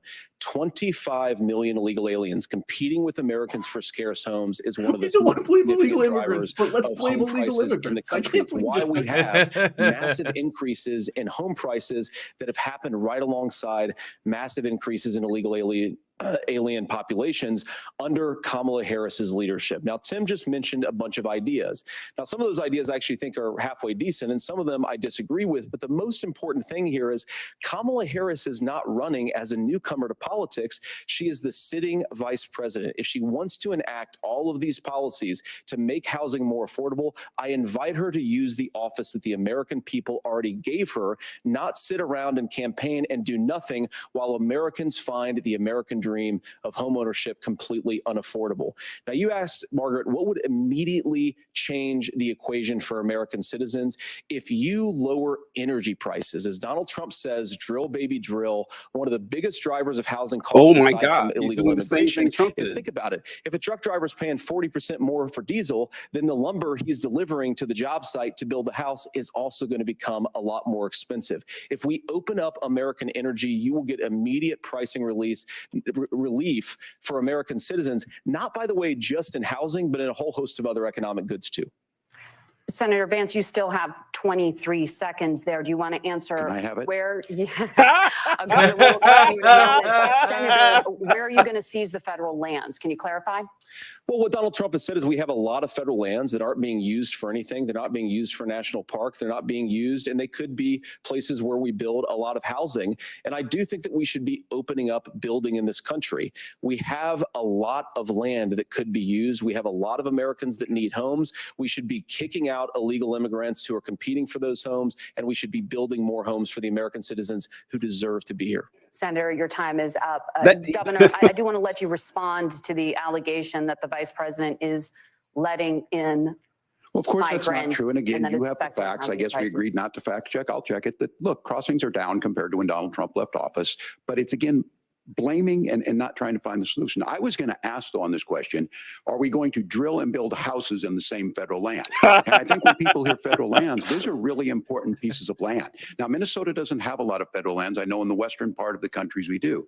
There's not a lot of federal lands in and around Minneapolis, for example. So the issue is I don't understand the federal lands issue unless we see this, and I worry about this as someone who cares deeply about our national parks and our federal lands. Look, Minnesota, we protect these things. We've got about 20% of the world's fresh water. These lands protect. They're there for a reason. They That's a belong wild to all of us. factoid, by the way. But again, this is when you view housing and you view these things as commodities. Like, there's a chance to make money here. Let's take this federal land and let's sell it to people for that. I think there's better ways to do this. We've seen it in Minnesota. We're able to refurbish some of these houses. We're able to make some investments. That gets people in. And I'm still on the fact on this.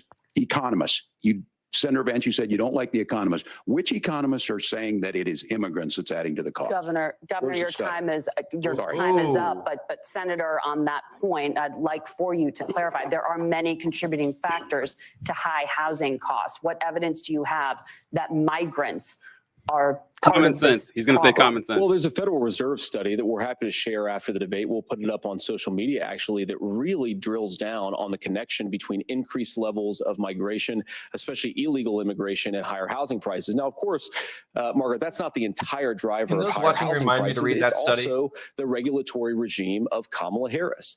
Look, we are a country of builders. We're a country of doers. We're a country of explorers. But we increasingly have a federal administration that makes it harder to develop our resources, makes it harder to build things, and wants to throw people in jail for not doing everything exactly as Kamala Harris says they have to do. And what that means is that you have a lot of people who would love to build homes who aren't able to build homes. I actually agree with Tim Walz. We should get out of this idea of housing as a commodity. But the thing that has most turned housing into a commodity is giving it away to millions upon millions of people who have no legal right to be here. What are the federal regulations? Oh, I deal with this as a governor. Thank you. You can very quickly reply. I'm sorry. I get this as a governor, and I don't necessarily disagree with that in some cases, many of those are local. Many of them are state. I don't know which ones are federal, but I think whenever we talk regulations, people think they can get rid of them. I think you want to be able to get out of your house in a fire. I think you want to make sure that it's fireproof and those types of things. So which are the regulations? Because the vice president's not responsible for those. Congress writes those. Governor, thank you. Gentlemen, we have a lot to get to. You're passionate about the housing. What are they? But Nora? Thank you. One of the top problems facing Americans is the high cost of health care. Senator Vance, At the last presidential debate, former President Trump was asked about replacing the Affordable Care Act. In response, he said, "I have concepts of a plan." Since then, Senator, you've talked about changing how chronically ill Americans get health insurance. Can you explain how that would work? And can you guarantee that Americans with pre-existing conditions won't pay more? I'll give you 2 minutes. Well, of course, we're going to cover Americans with pre-existing conditions. In fact, a lot of my family members have gotten health care. I believe, members of my family actually got private health insurance, at least for the first time, switched off of Medicaid onto private insurance for the first time under Donald Trump's leadership. And I think that, a lot of people have criticized this concepts of a plan remark. It's very simple common sense. I think as Tim Walz knows from 12 years in Congress, you're not going to propose a 900-page bill standing on a debate stage. It would bore everybody to tears, and it wouldn't actually mean anything because part of this is the give and take of bipartisan negotiation. Now, when Donald Trump was actually president, and again, he has a record to be proud of, prescription drugs fell in 2018 for the first time in a very long time. Under Kamala Harris's leadership, prescription drugs are up about 7%. Under Donald Trump's entire 4 years, they were up about 1.5%. He introduced pricing transparency. Think about healthcare. You go into a hospital, you try to buy something, and nobody knows what it actually costs. That price transparency will actually give American consumers a little bit more choice and will also drive down costs. And we talked about, the reinsurance regulations is what I was talking about. Look, Donald Trump has said that if we allow states to experiment a little bit on how to cover both the chronically ill, but the non-chronically ill, it's not just a plan. He actually implemented some of these regulations when he was president of the United States. And I think you can make a really good argument that it salvaged Obamacare, which was doing disastrously until Donald Trump came along. And I think this is an important point about President Trump. Of course, you don't have to agree with everything that President Trump has ever said or ever done. But when Obamacare was crushing under the weight of its own regulatory burden and healthcare costs, Donald Trump could have destroyed the program. Instead, he worked in a bipartisan way to ensure that Americans had access to affordable care. No, he couldn't. He tried. He tried so much more that we he can literally do, tried but to. I think that Donald Trump has earned the right to put in place some better healthcare policies. He's earned it because he did it successfully the first time. Governor? All right, here's where being an old guy gives you some history. I was there at the creation of the ACA. And the reason it was so important is I come from a major healthcare state, home of the Mayo Clinic, home to Medical Alley, 3M, Medtronic, all of those. We understand healthcare. It's why we're ranked first on affordability and accessibility and quality of healthcare. And so what I know is under Kamala Harris, more people are covered than they have before. And those of you listening, this is critical to you. Now, Donald Trump all of a sudden wants to go back and remember this. He ran on the first thing he was going to do on day one was to repeal Obamacare. On day one, he tried to sign an executive order to repeal the ACA. He signed on to a lawsuit to repeal the ACA, but lost at the Supreme Court. And he would have repealed the ACA had it not been for the courage of John McCain to save that bill. Now, fast forward, what that means to you is you lose your pre-existing conditions. If you're sitting at home and you got asthma, too bad. If you're a woman, probably not. Broke your foot during football, might kick you out. Your kids get kicked out when they're 26.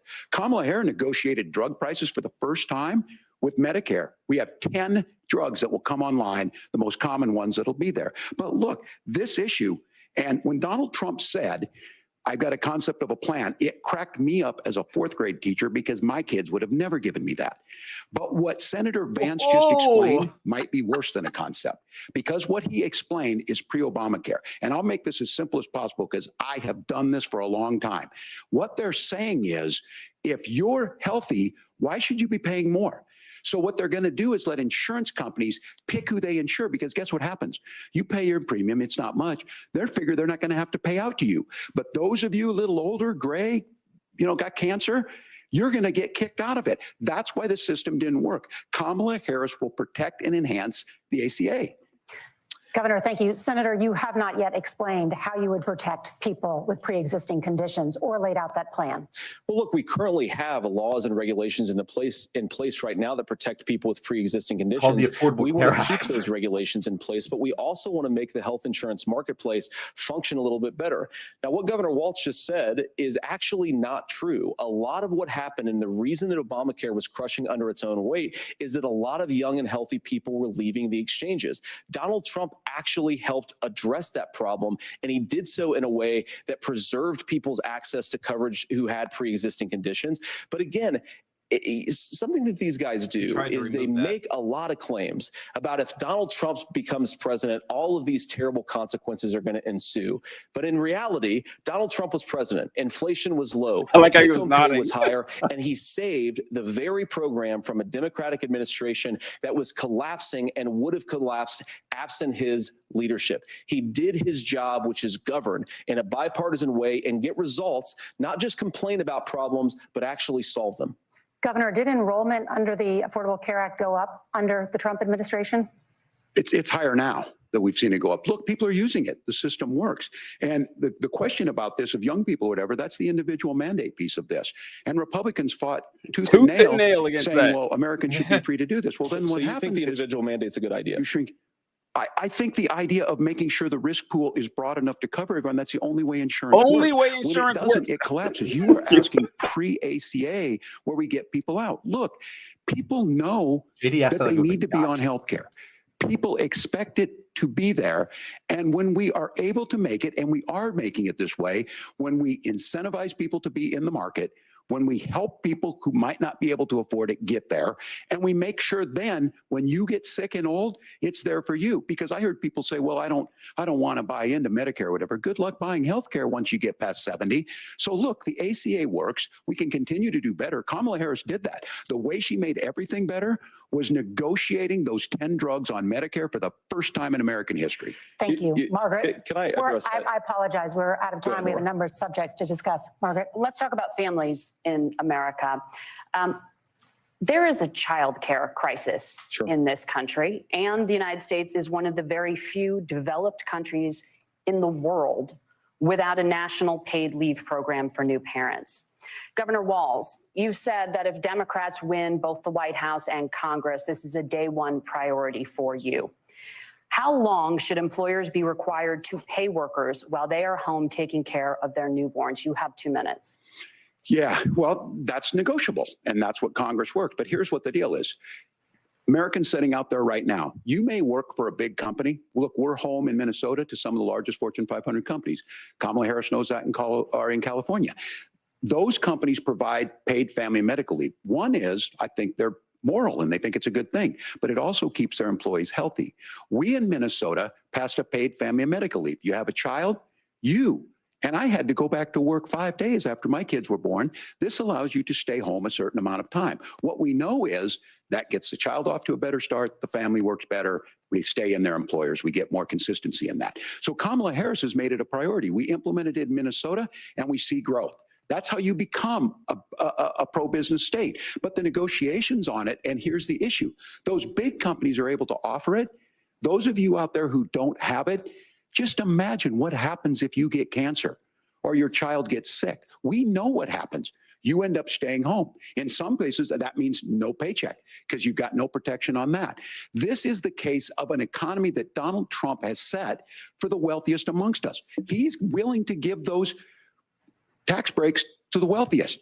He's willing to say, bust those unions up, do whatever. What we're saying is the economy works best when it works for all of us. And so a paid family medical leave program, and I will tell you, go to the families or go to the businesses and ask them. As far as childcare on this, you have to take it at both the supply and the demand side.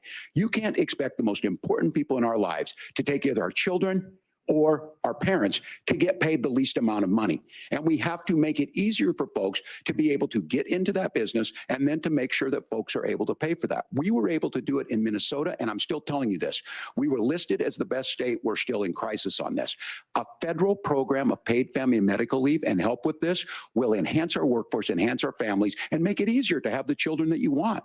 Governor, your time is up. Senator, do you support a national paid leave program? And if so, For how long should employers be mandated to pay their employees while they are home taking care of their newborn? You have 2 minutes. Yeah, well, first of all, Margaret, a number of my Republican colleagues and some Democrats, too, have worked on this issue. And I think there is a bipartisan solution here because a lot of us care about this issue. I mean, look, I speak from this very personally because I'm married to a beautiful woman who is an incredible mother to our 3 beautiful kids, but is also a very, very brilliant corporate litigator. And I'm so proud of her. But being a working mom, even for somebody with all of the advantages of my wife, is extraordinarily difficult. And it's not just difficult from a policy perspective. She actually had access to paid family leave because she worked for a bigger company, but the cultural pressure on young families and especially young women, I think makes it really hard for people to choose the family model they want. A lot of young women would like to go back to work immediately. Some would like to spend a little time home with the kids. Some would like to spend longer at home with the kids. We should have a family care model that makes choice possible. And I think this is a very important substantive difference between Donald Trump and Kamala Harris's approach. I mean, look, if you look at the federal programs that we have that support paid family leave right now, the Community Development Block Grant, and there's another block grant program that spends a lot of money from the federal government.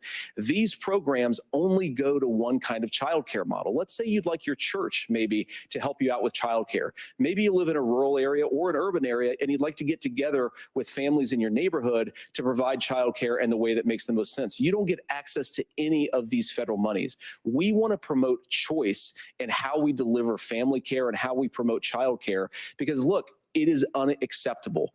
And, you know, of course, Tim and I have been on the campaign trail a lot the past 7 or 8 weeks. And one of the biggest complaints I hear from young families is people who feel like they don't have options, like they're choosing between going to work or taking care for their kids. That is an incredible burden to put on American families. We're the only country that does it. I think we could do a heck of a lot better. Senator, thank you. You have also said, Senator Vance, many things about the American family. The Federal Reserve says parents will spend nearly as much on childcare as they do on housing each month. So I want to get your thoughts on this. President Trump recently said, as much as childcare is talked about as being expensive, it's relatively speaking not very expensive compared to the kinds of numbers we'll be taking in. Is President Trump committed to the $5,000 per child tax credit that you have described? You have 1 minute. Well, what President Trump said, Margaret, I just want to defend my running mate here a little bit, is that we're going to be taking in a lot of money by penalizing companies for shipping jobs overseas and penalizing countries who employ slave laborers and then ship their products back into our country and undercut the wages of American workers. It's the heart of the Donald Trump economic plan. Cut taxes for American workers and American families. Cut taxes for businesses that are hiring and building companies in the United States of America, but penalize companies and countries that are shipping jobs overseas. That's the heart of the economic proposal. And I think what President Trump is saying is that when we bring in this additional revenue with higher economic growth, we're going to be able to provide paid family leave, childcare options that are viable and workable for a lot of American families. Can you clarify how that will solve the childcare shortage? Well, because as Tim said, a lot of the child care shortage is we just don't have enough resources going into the multiple people who could be providing family care options. And we're going to have to, unfortunately, look, we're going to have to spend more money. We're going to have to induce more people to want to provide child care options for American families, because the reason it's so expensive right now is because you've got way too few people providing this very essential service. Thank you, Senator. Governor Walz, your ticket also has some child care tax credit proposals. Do you think Congress will agree to the $6,000 credit for newborns and $3,000 credit for children over the age of 6, as your campaign has promised? Is that realistic? Well, if these members of Congress are listening to anybody, I can tell you, and this is the biggest issue. Everybody listening tonight knows. I mean, I'm sure they were shocked to hear it's not that expensive. And let's be clear, whether it's 5,000 or 6,000, that pays you about 3 or 4 months. Let's be clear of where we're at on this. It's because we got out of an imbalance on this. We thought we were going to get by not paying people. I don't think Senator Vance and I are that far apart. I'm not opposed to what he's talking about on options. We've done scholarship types of things. I think we need to be open to making the case. But the issue here is, the question you asked is, you're not going to pay for it with these tariffs. That's just adding another $4,000 on the family and taking less. So not only do they not get the money to pay for that, they're $4,000 in the hole. That's Wharton School. That's his alma mater. And so I think the issue here is, If those members of Congress, I can't believe they're not here. When I go to businesses, sure, they'll talk about taxes sometime, but they will lead with childcare and they will lead with housing, because we know the problem is, especially in a state like Minnesota, we need more workers because our economy is growing, but we need the workforce. Governor, thank you. We need to move on. Nora? Let's talk about the state of democracy, the top issue for Americans after the economy and inflation. After the 2020 election, President Trump's campaign and others filed 62 lawsuits contesting the results. Judges, including those appointed by President Trump and other Republican presidents, looked at the evidence and said there was no widespread fraud. The governors of every state in the nation, Republicans and Democrats, certified the 2020 election results and sent a legal slate of electors to Congress for January 6th. Senator Vance, you have said you would not have certified the last presidential election and would have asked the states to submit alternative electors. That has been called unconstitutional and illegal. Would you again seek to challenge this year's election results, even if every governor certifies the results? I'll give you 2 minutes. Well, Nora, first of all, I think that we're focused on the future. We need to figure out how to solve the inflation crisis caused by Kamala Harris's policies, make housing affordable, make groceries affordable, and that's what we're focused on. But I want to answer your question because what are you going to say? What are you going to say? What President Trump has said is that there were problems in 2020, and my own belief is that we should fight about those issues, debate those issues peacefully in the public square, and that's all I've said, and that's all that Donald Trump has said. Remember, he said that on January the 6th, the protesters ought to protest peacefully. And on January the 20th, what happened? Joe Biden became the president, Donald Trump left the White House, and now, of course, unfortunately, we have all of the negative policies that have come from the Harris-Biden administration. I believe that we actually do have a threat to democracy in this country, but unfortunately, it's not the threat to democracy that Kamala Harris and Tim Walz want to talk about. It is the threat of censorship. It's Americans casting aside lifelong friendships because of disagreements over politics. It's big technology companies silencing their citizens. It's Kamala Harris saying, rather than debate and persuade her fellow Americans, she'd like to censor people who engage in misinformation. I think that is a much bigger threat to democracy than anything that we've seen in this country in the last 4 years, in the last 40 years. Now, I'm really definitely more of a threat than, overthrowing the election. Lifelong blue-collar Democrats to have the endorsement of Bobby Kennedy Jr. and Tulsi Gabbard, lifelong leaders in the Democratic coalition. And of course, they don't agree with me and Donald Trump on every issue. We don't have to agree on every issue. Yes, they do. We're united behind the basic American First Amendment principle that we ought to debate our differences. We ought to argue about them. We ought to try to persuade our fellow Americans. Kamala Harris is engaged in censorship at an industrial scale. She did it during COVID. She's you're saying that on live TV. That to me is a much bigger threat to democracy than what this answer is kind of embarrassing for JD, not going to lie. Protesters should peacefully protest on January the 6th. Governor? Well, I've enjoyed tonight's debate. I think there was a lot of commonality here, and I'm sympathetic to misspeaking on things, and I think I might have with the senator. But me too, man. There's one though that this one is troubling to me, and I say that because I think we need to tell the story. Donald Trump refused to acknowledge this, and the fact is that I don't think we can be the frog in the pot and let the boiling water go up. He was very clear. I mean, he lost this election, and he said he did. 140 police officers were beaten at the Capitol that day. Some with the American flag, several later died. And it wasn't just in there. In Minnesota, a group gathered on the state capitol grounds in St. Paul and said, we're marching to the governor's residence and there may be casualties. The only person there was my son and his dog, who was rushed out crying by state police. That issue and Mike Pence standing there as they were chanting, hang Mike Pence. Mike Pence made the right decision. So, Senator, it was adjudicated over and over and over. I worked with kids long enough to know, and I said as a football coach, sometimes you really want to win, but the democracy is bigger than winning an election. You shake hands, and then you try and do everything you can to help the other side win. That's what was at stake here. Now, the thing I'm most concerned about is the idea that imprisoning your political opponents, already laying the groundwork for people not accepting this. And a president's words matter.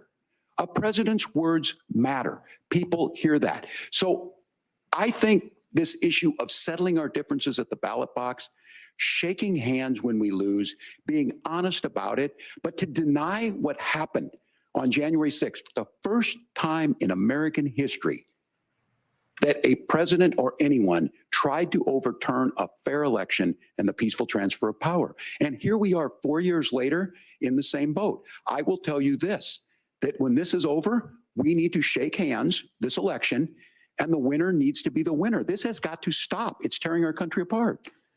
Margaret? Senator Vance, did you want to respond to that?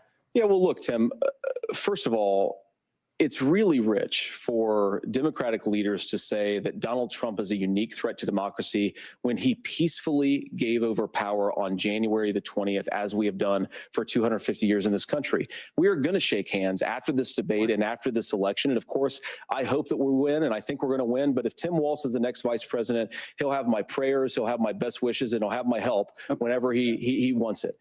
But we have to remember that for years in this country, Democrats protested the results of elections. Hillary Clinton in 2016 said that Donald Trump had the election stolen by Vladimir Putin because the Russians bought like $500,000 worth of Facebook ads. This has been going on for a long time. And if we want to say that we need to respect the results of the election, I'm on board. But if we want to say, as Tim Walz is saying, that this is just a problem that Republicans have had, I don't buy that. Hillary January Clinton 6th was not conceded the next day. Facebook ads. The next day, I just want to say that. I think revisionist history on this. Look, I don't understand how we got to this point, but the issue was that happened. Donald Trump can do it, and all of us say there's no place for this. It has massive repercussions. This idea that there's censorship to stop people from threatening to kill someone, threatening to do something, that's not censorship. Censorship is book banning. We've seen that. We've seen that brought up. I just think for everyone tonight, and I'm going to thank Senator Vance. I think this is the conversation they want to hear. And I think there's a lot of agreement, but this is one that we are miles apart on. This was a threat to our democracy in a way that we had not seen. And it manifested itself because of Donald Trump's inability to say. He is still saying he didn't lose the election. I would just ask that. Did he lose the 2020 election? Tim, I'm focused on the future. Did Kamala Harris Americans from speaking their mind in the middle of the 2020 COVID situation? That is a damning non-answer. It's a damning non-answer for you to not talk about censorship. That Obviously, Donald Trump and I think there were problems in 2020. We've talked about it. I'm happy to talk about it further. But you guys attack us for not believing in democracy. The most sacred right under the United States democracy is the First Amendment. You yourself have said there's no First Amendment right to misinformation. Kamala Harris wants to use the power of government and big tech to silence people from speaking their minds. That is a threat to democracy that will long outlive this present political moment. I would like Democrats and Republicans to both reject censorship. Let's persuade one another. Let's argue about ideas, and then let's come together afterwards. You can't yell fire in a crowded theater. That's the test. That's the Supreme Court test. Tim, fire in a crowded theater. You guys wanted to kick people off of Facebook for saying that toddlers shouldn't wear masks. Senator, the governor does have the floor. Fire in a crowded theater. That is criticizing the policies of the government, which is the right of every American. Senator, the governor does have the floor for 1 minute to respond to you. Yeah. Well, I don't run Facebook. What I do know is I see a candidate out there who refused, and now again, and this I'm pretty shocked by this. He lost the election. This is not a debate. It's not anything anywhere other than in Donald Trump's world. Because look, when Mike Pence made that decision to certify that election, that's why Mike Pence isn't on this stage. What I'm concerned about is, where is the firewall with Donald Trump? Where is the firewall if he knows he could do anything, including taking an election, and his vice president's not going to stand to it? That's what we're asking you, America. Will you stand up? Will you keep your oath of office, even if the president doesn't? And I think Kamala Harris would agree. She wouldn't have picked me if she didn't think I would do that, because of course that's what we would do. So America, I think you've got a really clear choice on this election of who's going to honor that democracy and who's going to honor Donald Trump. Governor, your time is up. Thank you, That gentlemen. was great. That we was will be great. right back with both of our candidates. The CBS. I've been wanting them to do that for so long. Oh my God. When JD Vance did it earlier when he repeated the question back to him, and I'm so fucking glad that he actually like said to your face, yes, no, did he fucking lose the election? And he didn't answer. And then he said he pointed called him out that he on didn't answer it. That was the strongest moment of the debate, in my opinion. Walz did great that time. Like, even I loved when he said, "Which fucking regulation are you talking about?" Because Republicans do this all the time. They love saying, "Well, there's all this regulation, all this red tape for businesses." By the way, regulations are just protections. I want to add that. So I was glad he mentioned that. Yeah, when a house is built, it should be built in a way that it's easy to get out during a fire. That's a regulation. Tell me what federal regulation exists that is bothering you so much that is the fault of Joe Biden, Kamala Harris, and they let him off the hook. They went to it. I was like, no, I wanted to hear that answer because that's what you should ask Republicans every time whenever they start complaining. And sure, some regulations are bad or unnecessary. Make them name them. Like, ask which regulations you want. Yeah. Make sure they know which ones they are. Oh, sorry. No, and for the this was honestly that was like a grand slam every section for Tim Walz. I think the health insurance one was great too, because when you hear JD Vance talk about health insurance, what he says, and Tim Walz did a great job heading him off of the past. He says that it's not right that someone who's 21 has to sign up for the same health insurance pool as someone who's 71, because if you're 21, you're not going to have that many needs. There's a reason we do that, folks, because the larger the pool is, the lower the insurance rates will be. If you create a system where, hey, we'll have all the young people in one pool and the old people in another, the old people pool will be enormously expensive. No one could possibly afford that. And he even said, yeah, this is how insurance works. That's how the program works, JD. You're not going to ever have anything with a bunch of 21-year-olds paying super low fees and not ever using it. Yeah, it's not going to work. Exactly. Yeah, what about you, that John? was after we went into the commercial break going, what the fuck were you doing? It's like when you go into halftime and you're like, oh, I hope the team figures out they just need to blitz. And then he figured out he needed to fucking blitz. Like that's exactly what he did. That's my defensive coordinator right there. My defensive coordinator. Honestly, I think what it is that, like we mentioned, JD did better in the first part.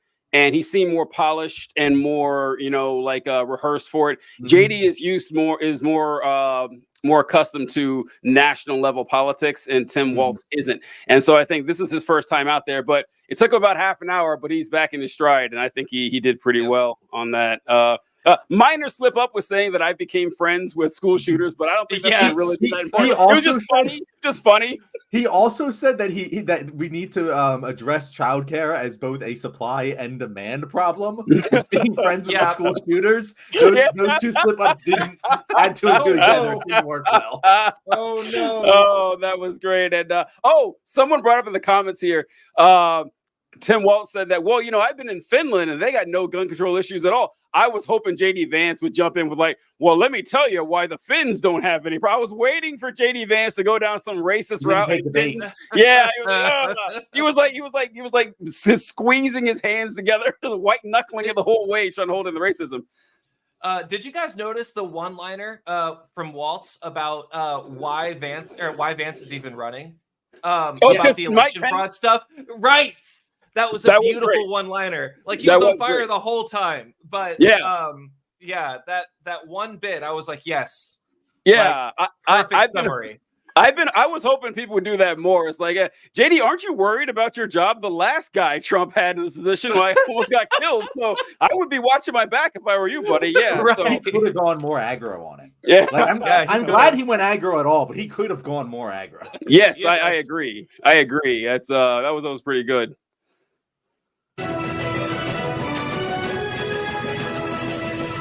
Welcome back to the CBS News Vice Presidential Debate. It is now time for the closing statement. Senator Vance won the virtual coin toss and elected to go last. So, Governor Walz, you are first. You have 2 minutes. Well, thank you, Senator Vance. Thank you to CBS News. And most importantly, thank you to all of you. If you're still up and the folks who miss Dancing with Our Stars, I appreciate it. But look, the support of the democracy matters. It matters that you're here. And I'm as surprised as anybody of this coalition that Kamala Harris has built, from Bernie Sanders to Dick Cheney to Taylor Swift, and a whole bunch of folks in between there. And they don't all agree on everything, but they are truly optimistic the last people. second. They believe in a positive future of this country and one where our politics can be better than it is. And I have to tell you that that better than it is the sense of optimism that there can be an opportunity economy that works for everyone, not just to get by, but to get ahead. And the idea that freedom really means something. Not the freedom of government to be in your bedroom or exam room, but the freedom for you to make choices about yourself.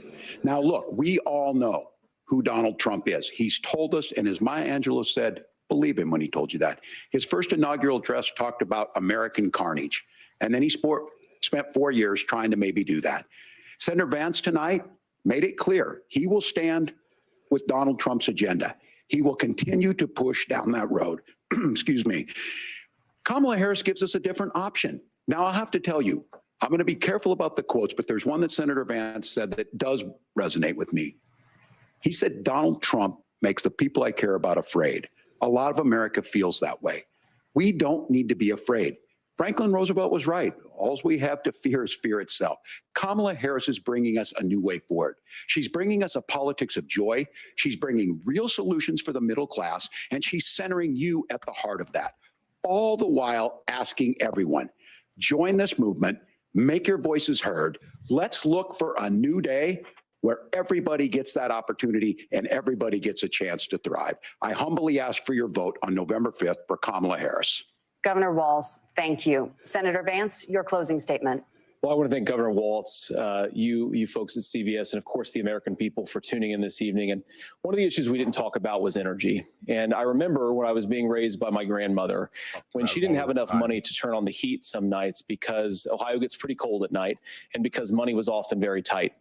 And I believe, as a person who wants to be your next vice president, that we are a rich and prosperous enough country where every American, whether they're rich or poor, ought to be able to turn on their heat in the middle of a cold winter night.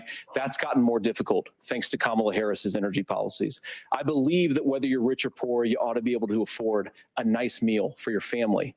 That's gotten harder because of Kamala Harris's policies. I believe that whether you're rich or poor, you ought to be able to afford to buy a house. You ought to be able to live in safe neighborhoods. You ought to not have your communities flooded with fentanyl. And that too has gotten harder with because of Kamala Harris's policies. Now, I've been in politics long enough to do what Kamala Harris does when she stands before the American people and says that on day one, she's going to work on all these challenges I just listed. She's been the vice president for 3.5 years. Day one was 1,400 days ago, and her policies have made these problems worse. Now, I believe that we have the most beautiful country in the world. I meet people on the campaign trail who can't afford food, but have the grace and generosity to ask me how I'm doing and to tell me they're praying for my family. What that has taught me is that we have the greatest country, the most beautiful country, the most incredible people anywhere in the world.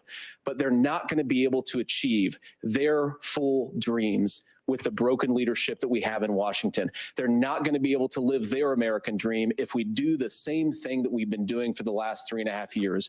We need change. We need a new direction. We need a president who has already done this once before and did it well. Please vote for Donald Trump. And whether you vote for me or vote for Tim Walz, I just want to say I'm so proud to be doing this, and I'm rooting for you. God bless you and good night. Senator Vance, thank you. And thank you both for participating in the only vice presidential debate of this election cycle. I'm Margaret Brennan. And I'm Nora O'Donnell. And a reminder. All right, fellas, what do we think? I'm a little upset that Walz didn't call her out or call JD Vance out on all the times that he clearly didn't know what the vice president was supposed to do. Kamala Harris has not been president. He can't do it. They have played. The Democrats have played themselves into this corner where Kamala can't say that she's running on Biden's platform. She is not deviating. So it is kind of a valid attack, even though it sounds so dumb the way they say it. It is a valid line of attack because Kamala has refused to differentiate herself from Joe Biden. That is true. Yeah, she can't take credit for Biden, without taking the blame as well. Like it's smart to do this with Republicans. And like someone said, they're banking on the fact that most Americans couldn't tell you what the vice president does. That's a good bet. Most people probably have no fucking clue what the vice president does. So yeah, I think that's absolutely right.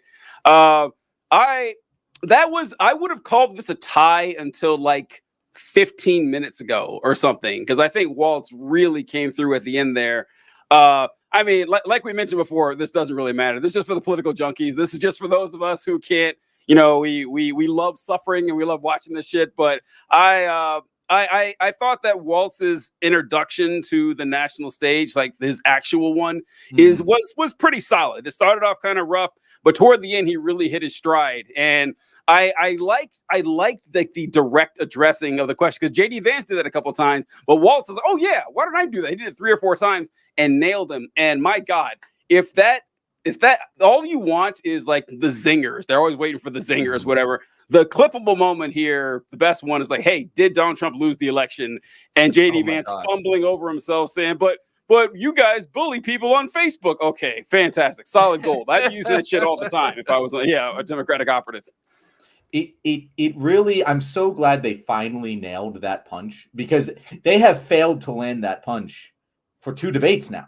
And it's a really easy punch to land, because you know exactly how they're going to defend, and they have no defense. It's actually really funny. I imagine JD Vance is so fucking pissed at Donald Trump because he knows that it's an indefensible position and he has to put out a defense, but he cannot say that Donald Trump lost the election, or else Donald Trump will take him off the ticket or something. I don't know.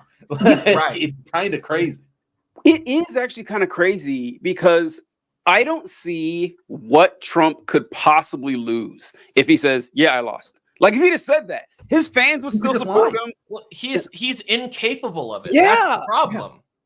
He just can't do it. He does not know how to take a loss. He's never done it before. And he loses all the time in pretty much everything that he's tried. Like, how many times have he started a business and it's gone bankrupt within the first couple of years? He defends it still. If you ask him about it, he still defends every single attempt. He does not know how to take a loss. I wish like Americans could actually make that logical connection themselves, because it's such a damning, that's what's happening. Like, he, even despite himself, it hurts himself that he can't admit that he lost the election, but he can't do it because he's that fucking immature. Like, JD Vance can sit there and lie. That's why I was worried. He's a much better liar. Yeah. But Donald Trump just can't do it, even though it would clearly benefit him to do so. Yeah, and you even saw it with the debate that he was embarrassed in and won't do another one. And they asked him, so he's like, "Actually, I won that debate. It was really rigged. It was so stacked against me. Like, he's the biggest bitch in American history. Everything in human history is just insurmountably unfair to him. All the time. He's like a 70-year-old man. He's always doing this. So you guys hadn't seen this. This is the clip I was talking about. JD Vance went to this restaurant called Primanti's in Pittsburgh, and they said, "No, we're not letting you in." So I wanted to just jump back. Let's go vote. Let's go win this thing. Right. We paid for everybody's food. We gave him a nice tip, and of course, when I gave him a nice tip, I said, "No taxes on tip." It's all right. Don't hold it against her. She just got a little nervous, but it's a great local business. Let's keep on supporting it. And most importantly, November 5th or before, go vote. Let's go win this thing. Yeah, there's a lot of people talking about it. They just kicked out JD Vance and MAGA morons. They were there trying to do their stage photo ops. They just kicked them right out. It's so beautiful. And there's also people been sharing photos of Kamala Harris and Tim Walz eating at that same place and never had an issue. So it was clearly just for the Trump. It was just for the Trump. That nope, get the fuck out of here. Which I love. You love to see it, folks. You love to see it. I don't know. Oh, Nick and I were talking about this earlier, John, before you hopped on. And the same thing we were mentioning, how the polls are just really confusing to me, that every indicator seems to show that Harris is going to win this handily. I mean, the fact that she created a brand new swing state in her favor, like that, it's just huge. But just seeing stuff like that too. Like I couldn't imagine seeing that in 2016, where people are like, nah, get this Trump guy out of here. You know, oddly enough, it's just the hate that's been building for him has been fantastic. So TJ, I think I have a better explanation of this than the one that I previously gave. Okay. And the reason for it, and the reason that you're seeing, all of the polls seem to be going in the right direction. These are all great indicators for Kamala Harris. How is this still basically a coin flip? You know, Kamala Harris is about a 55% chance win probability right now. It's because polling errors tend to correlate. And so, yes, there's a lot of good indicators, but the polling error is really what you are banking on. If a polling error happens, it can equally happen in any direction. And if it correlates in the Republican direction, Kamala Harris will lose. And that's the reason, even though there are these indicators, if the indicators are off, which they can be, they're all going to be off in one direction. And that's the reason why it's still a coin flip, even though we see a lot of positive movement. I hope that explained to our audience why it seems like a coin flip, because I think I failed at this the last time we talked about it, DJ. Also, since we have a bunch of people here, just want to say we do this show every fucking Wednesday and Thursday. So definitely watch us. We have the best viewership during the debates. It's probably because we have the wonderful Nick Powers here. But we do this every Wednesday and Thursday. Nick is sometimes a guest, and we have a bunch of other wonderful guests too. So definitely tune in to the Left Wing. I love the plug, John. Go ahead, Nick. Sorry. No, I wasn't really gonna the next thing I was gonna bring up. It has nothing to do with the podcast, though. I was just agreeing with what John was saying. Definitely watch the even if I'm not on it. Definitely watch the stream. You're a better man than me, Nick. You're a better man than me.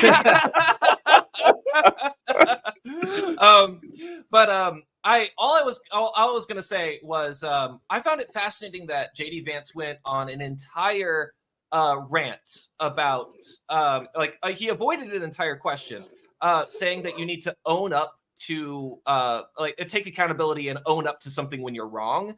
And he was saying like how his stance is flipped about something a while ago. About Trump, I think. Yeah. Oh yeah, about Donald Trump.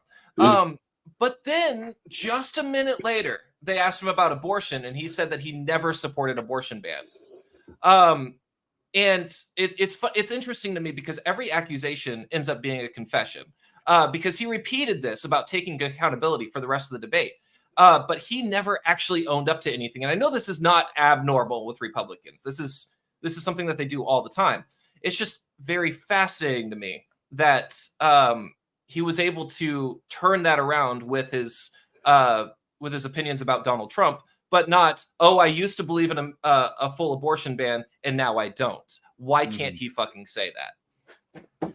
Oh, yeah, the abortion one because the people backing him won't let him say that. Yes. No, I know. Yes. The abortion one and the Jan 6 one, JD Vance doesn't really have anywhere to go. Like he doesn't. There's really nothing he can say. Even to the point, do you remember people like telling weird stories that are way off track? JD Vance was talking about the abortion thing. He says, I knew a young lady back when I was young, and she unfortunately got pregnant before she wanted to, which made it sound like it was his kid. That's kind of way it sounded like. Yeah, it did. I was like, where's he going with this? Yeah, and then he was like, oh yeah, she came to me and he somehow made it clear that it wasn't his. But then he said that, and she said she had an abortion, and she said that she's really thought about that. She doesn't know where she'd be, and she didn't have that abortion. And then didn't go back to it. It's like, okay, so what would your solution sounds be? like evidence to the other side of this argument. Yeah. I don't know if he fucked up or something, because it seemed like he was going to go back to it. But he says, we need to just make sure people have choices. And I was like abortion? Because it doesn't sound like I know. That was a weird one. That was an odd one right there. Yeah. My favorite JD Vance answer was when he said that let's not make this about immigration. And then immediately, let's not blame immigrants, and then immediately blamed immigrants. I thought it would just be silly because he previously blamed immigrants in that debate. But no, 10 seconds later, he blamed immigrants. That was on the nose. Classic. Yes. Yeah. It won't be remembered it will not be remembered, but it deserves to be because there's a lot of great ones. A lot of great ones in there. Also, did you guys catch the Catholic nuns thing? Was that a previous conversation, or what? Like, was he referencing something, or I don't know about this talking point? Yeah, I'd have to look it up because I'm used to seeing this when they're talking about like gay marriage. Like, will you force churches to perform gay marriages? No. You can't force anyone to perform a gay marriage at all if they don't want to. But if it's a state institution issuing marriage license, they have to do that. But if you're acting in the capacity of the state, yes, you have to do it. So if it's a private hospital, I don't know. Now maybe for insurance purposes. Maybe, insurance might be it. Walz or Harris, to my knowledge, has never said that they want to force doctors to conduct abortions. They said that they want to trust doctors with their opinions. Yeah. So even with the Catholic nuns thing, this doesn't make any sense. If it's like the only thing that I can think that was close to this is, you guys remember when Hobby Lobby didn't want to provide birth control for their for their health insurance, right? And they were sued over that. And so maybe it's something like, because maybe some birth control is like technically an abortion. I don't know. I'd have to. Oh wait, in California, there's a Catholic hospital that let a woman die rather than have an emergency abortion. Gavin Newsom is suing the hospital. Sorry, she didn't die. Just check. Okay. Well, thanks, Kyle. I appreciate that, Kyle. I'll look into that. 2 comments on my stream about it too. Sage is saying that it's an old talking point from 2018, which I don't remember, but I trust you. Yeah, that's something with the Little Sisters of the Poor is what I'm getting, but Washington Post has it behind a paywall, and I can't find any other article about it. That is super annoying. I saw CNN is going to start making their stuff on a pay. Yeah, it was like or at least they're floating it. Like, because you never see a paywall, townhall.com or the Daily Wire, or they never have Fox News. They will never have a paywall. And that like people, Jordan Peterson will like shove like the most ridiculous nonsense down your throat. Yes, please learn more about it. It's just it is sad about that. Shout out to Labor John. Keep in mind though, like, I know we don't want to read scholarly articles and studies and stuff, and those used to be behind pretty much every paywall, but now at least that is getting better because Google Scholar is a thing. Universities are publishing studies that they have the rights to. So you can, at least you're able to read more studies now than previously. But yeah, the paywalls for news organizations are getting worse. And I've seen a couple of professors say this, is that those scholarly articles, that's just for the publication. You can email them, and a lot of them will gladly send it to you. Yeah. And that's always been that way. Yeah. Yeah, you can in high school, I remember doing this this thing about archaeology or whatever. And I in the primitive days of email, I cranked open my computer and just typed on there. I was like, hey, can you send me? And they responded. I was shocked. They're like, oh, yeah. There's nothing they love more. There's nothing. Yeah, right. Yeah, he was very excited. They adore it. Yeah. They love it. Shit. But, so, yeah, you can. Although I will warn you guys, if you try to read a scholarly article, very difficult. It is a lot of work. Yes. Like the abstract is usually. Oh, no, I'm sorry. No, you go ahead and then I'll go. I was going to say the abstract is usually enough for you to get a good idea. But once you start getting to the weeds, if you don't have a pretty good idea what you're talking about, you're going to get lost real quick. But go ahead, Nick. Sorry. Oh, no, I was going to just say there are tools now to help with this. It depending on how you feel about AI, I think in my personal opinion, I think this is a productive use of AI. But Notebook LM, have you guys heard of that? It's by Google. But it literally can turn scholarly articles into a podcast episode, essentially. Like it makes the audio and everything. And it turns the paper, the study, into a podcast where 2 people are talking to each other about it. So if you have, it's Notebook LM. So if you're watching this on either stream, It doesn't matter Nick, how you Nick, put it wait. there. That's what we do. Let's not. I was right about to say. I was like, Nick's trying to put us all out of work here. Nick is trying to end podcasting. I didn't even think about that. Put myself out of work too. Is Nick? I'm like, did the AI write this? And so has Nick been replaced already? Nick is an AI guy. Yeah, I was like, hold on, we didn't. I've never actually met Nick Powers in real life, so how do I know this isn't some Skynet shit?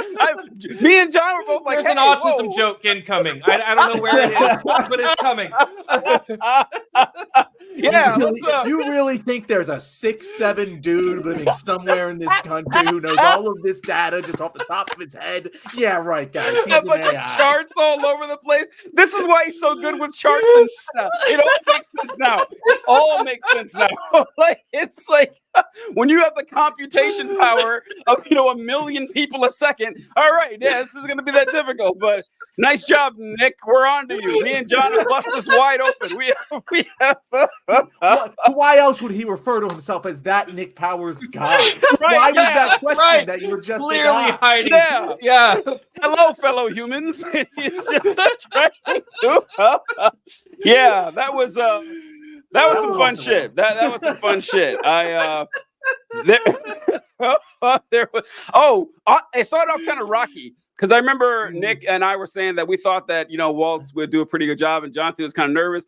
Man, I was nervous those first 5 minutes with the, just so you know, Iran is bad. Just so you know, it's like we're going like, whoa, where are we going? What's happening here? Yeah. I was kind of worried at first. Yeah. And you kind of forgot the whole all about first half. Yeah. I hope a lot of people did forget the opening. Yeah. The opening statements have a large impact on how people remember the debate. And I really hope that is not the case here because, Walz was nervous and shaky, and JD came out really strong with his first answer, and I was worried. But definitely, once Walz was in a fight, he was good. He just couldn't do the pre-rehearsed thing. Yeah. Also, judging by the expressions, no, go ahead, TJ. Sorry. No, please. Okay, judging by Walz's expressions, it does not only is he in this is his first time on a national stage like this, but also he seemed genuinely shocked by how asinine some of the things that Vance was saying was. Vance would say something and he would literally turn to the camera like, he did. I do remember noticing that there were times when Walz had his little notepad. He went. Just look over. Just the thing is, it comes across as genuine. Yeah, I don't I'm biased here, but it does really feel genuine. He's genuinely appalled, and JD always feels performative. Yes, and again, this is one of those things where maybe I'm reading the tea leaves in our favor, and again, this doesn't fucking matter at the end of the day. But still, I do think that might have come across the screen to people. Yeah, yes. I think that when JD Vance is actually at his best when he is being stiff and robotic, he does it really well. I remember those first 10 minutes, I was like, this is actually the best I've seen JD Vance when he's not trying to act like a person. If he's actually doing a stump speech, he does a really good job. But the second he's like, oh my God, your son saw a shooting. I can't believe it. Okay, I don't buy this for a second. I don't buy this for a second. You are a stone sociopath, JD. Don't try to act like you have emotions and shit. I didn't buy that at all. And the slip-ups that Walz had were very human slip-ups, except for the weird-ass Tiananmen Square question. I mean, that was right. Even thankfully, no one's gonna remember it, and no one gave a shit anyway. But even if it was caught off guard. And if he did not see that question coming, the answer, he nailed it in 10 seconds. Yeah, I got there a month and a half later and I misspoke. Easy. And then just move right on. But went on this long meandering thing of, well, I did go to China. The people in my district, they love me. The people in my state, that they love me. I love taking kids over to China and working with them. I was like, what? We were all just confused as shit. Yeah. Weird. I don't know how that happened. I thought it was a mix. It's probably a mix of him being extremely nervous. He wasn't prepared for the question. I doubt he even knew that question was going to happen because I've never heard of this issue before. It's also not an issue. It's a really right. No, but Republicans say some crazy things, and this one I haven't heard. You'd think that the three of us would have heard them complain about I had this. heard that. I had heard about the you Tiananmen Square did? one. Yeah, it was a long Okay. time, but because they were talking about misstatements he made. Like he made the Tiananmen Square thing. He said that his wife had IVF when she didn't have IVF. She had like fertility treatment, but it wasn't IVF.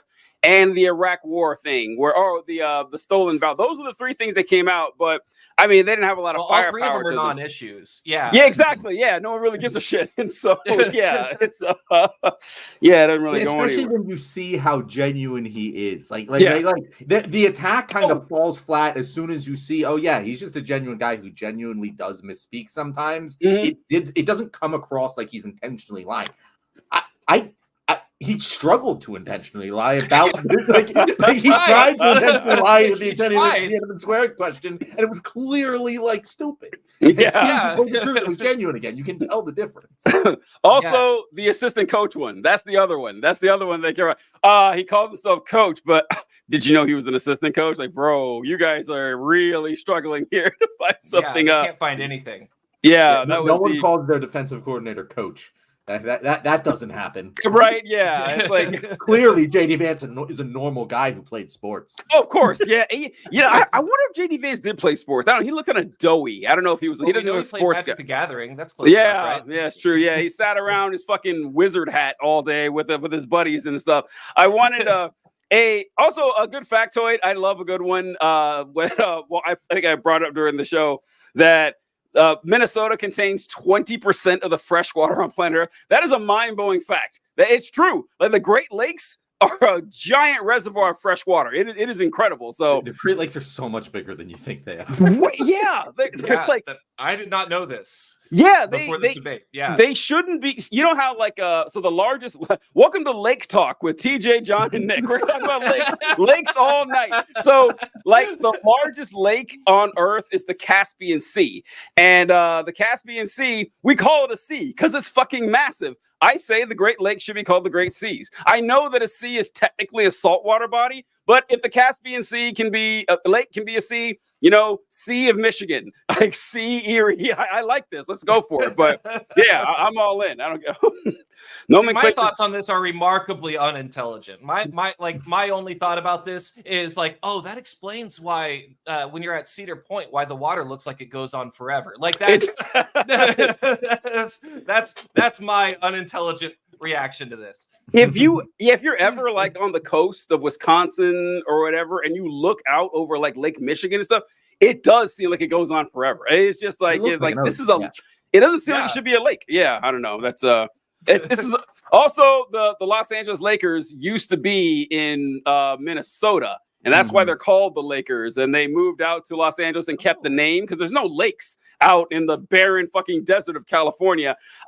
There's such an iconic name now that you can't really take it away, but I don't think you should be able to keep your name if it doesn't match. Like if you go to California, you got to change your name. Yes. Like the Utah Jazz used to be in New Orleans. That makes sense. There's no Jazz in Utah. All right, we're done. All right. I don't know, my comment section's going to disagree with you on that. I've been making autism content about how names should match the thing, and people are surprisingly upset about this. So I don't know. I wouldn't say that online. So listen, I'm grandfathering in those that are like the Lakers. Obviously, they got to say the Lakers, but from now on, when you move, your name has to match. Like when the Vancouver Grizzlies, that makes sense, but they moved to Memphis and it was the Memphis Grizzlies. Get the fuck out of here. What are we doing here? The name has to match. I don't know. This is the Phillies move. Right. the Houston Phillies. Exactly. Phillies. Yeah. I don't know. The name, just make the names match. I don't know. But all right, guys. It is 11:15 here on the East Coast. All right, folks. Well, we appreciate it. Nick, thanks for joining us as always. And I don't think we're going to get another presidential debate, but if we do, we'll see what happens. But all right.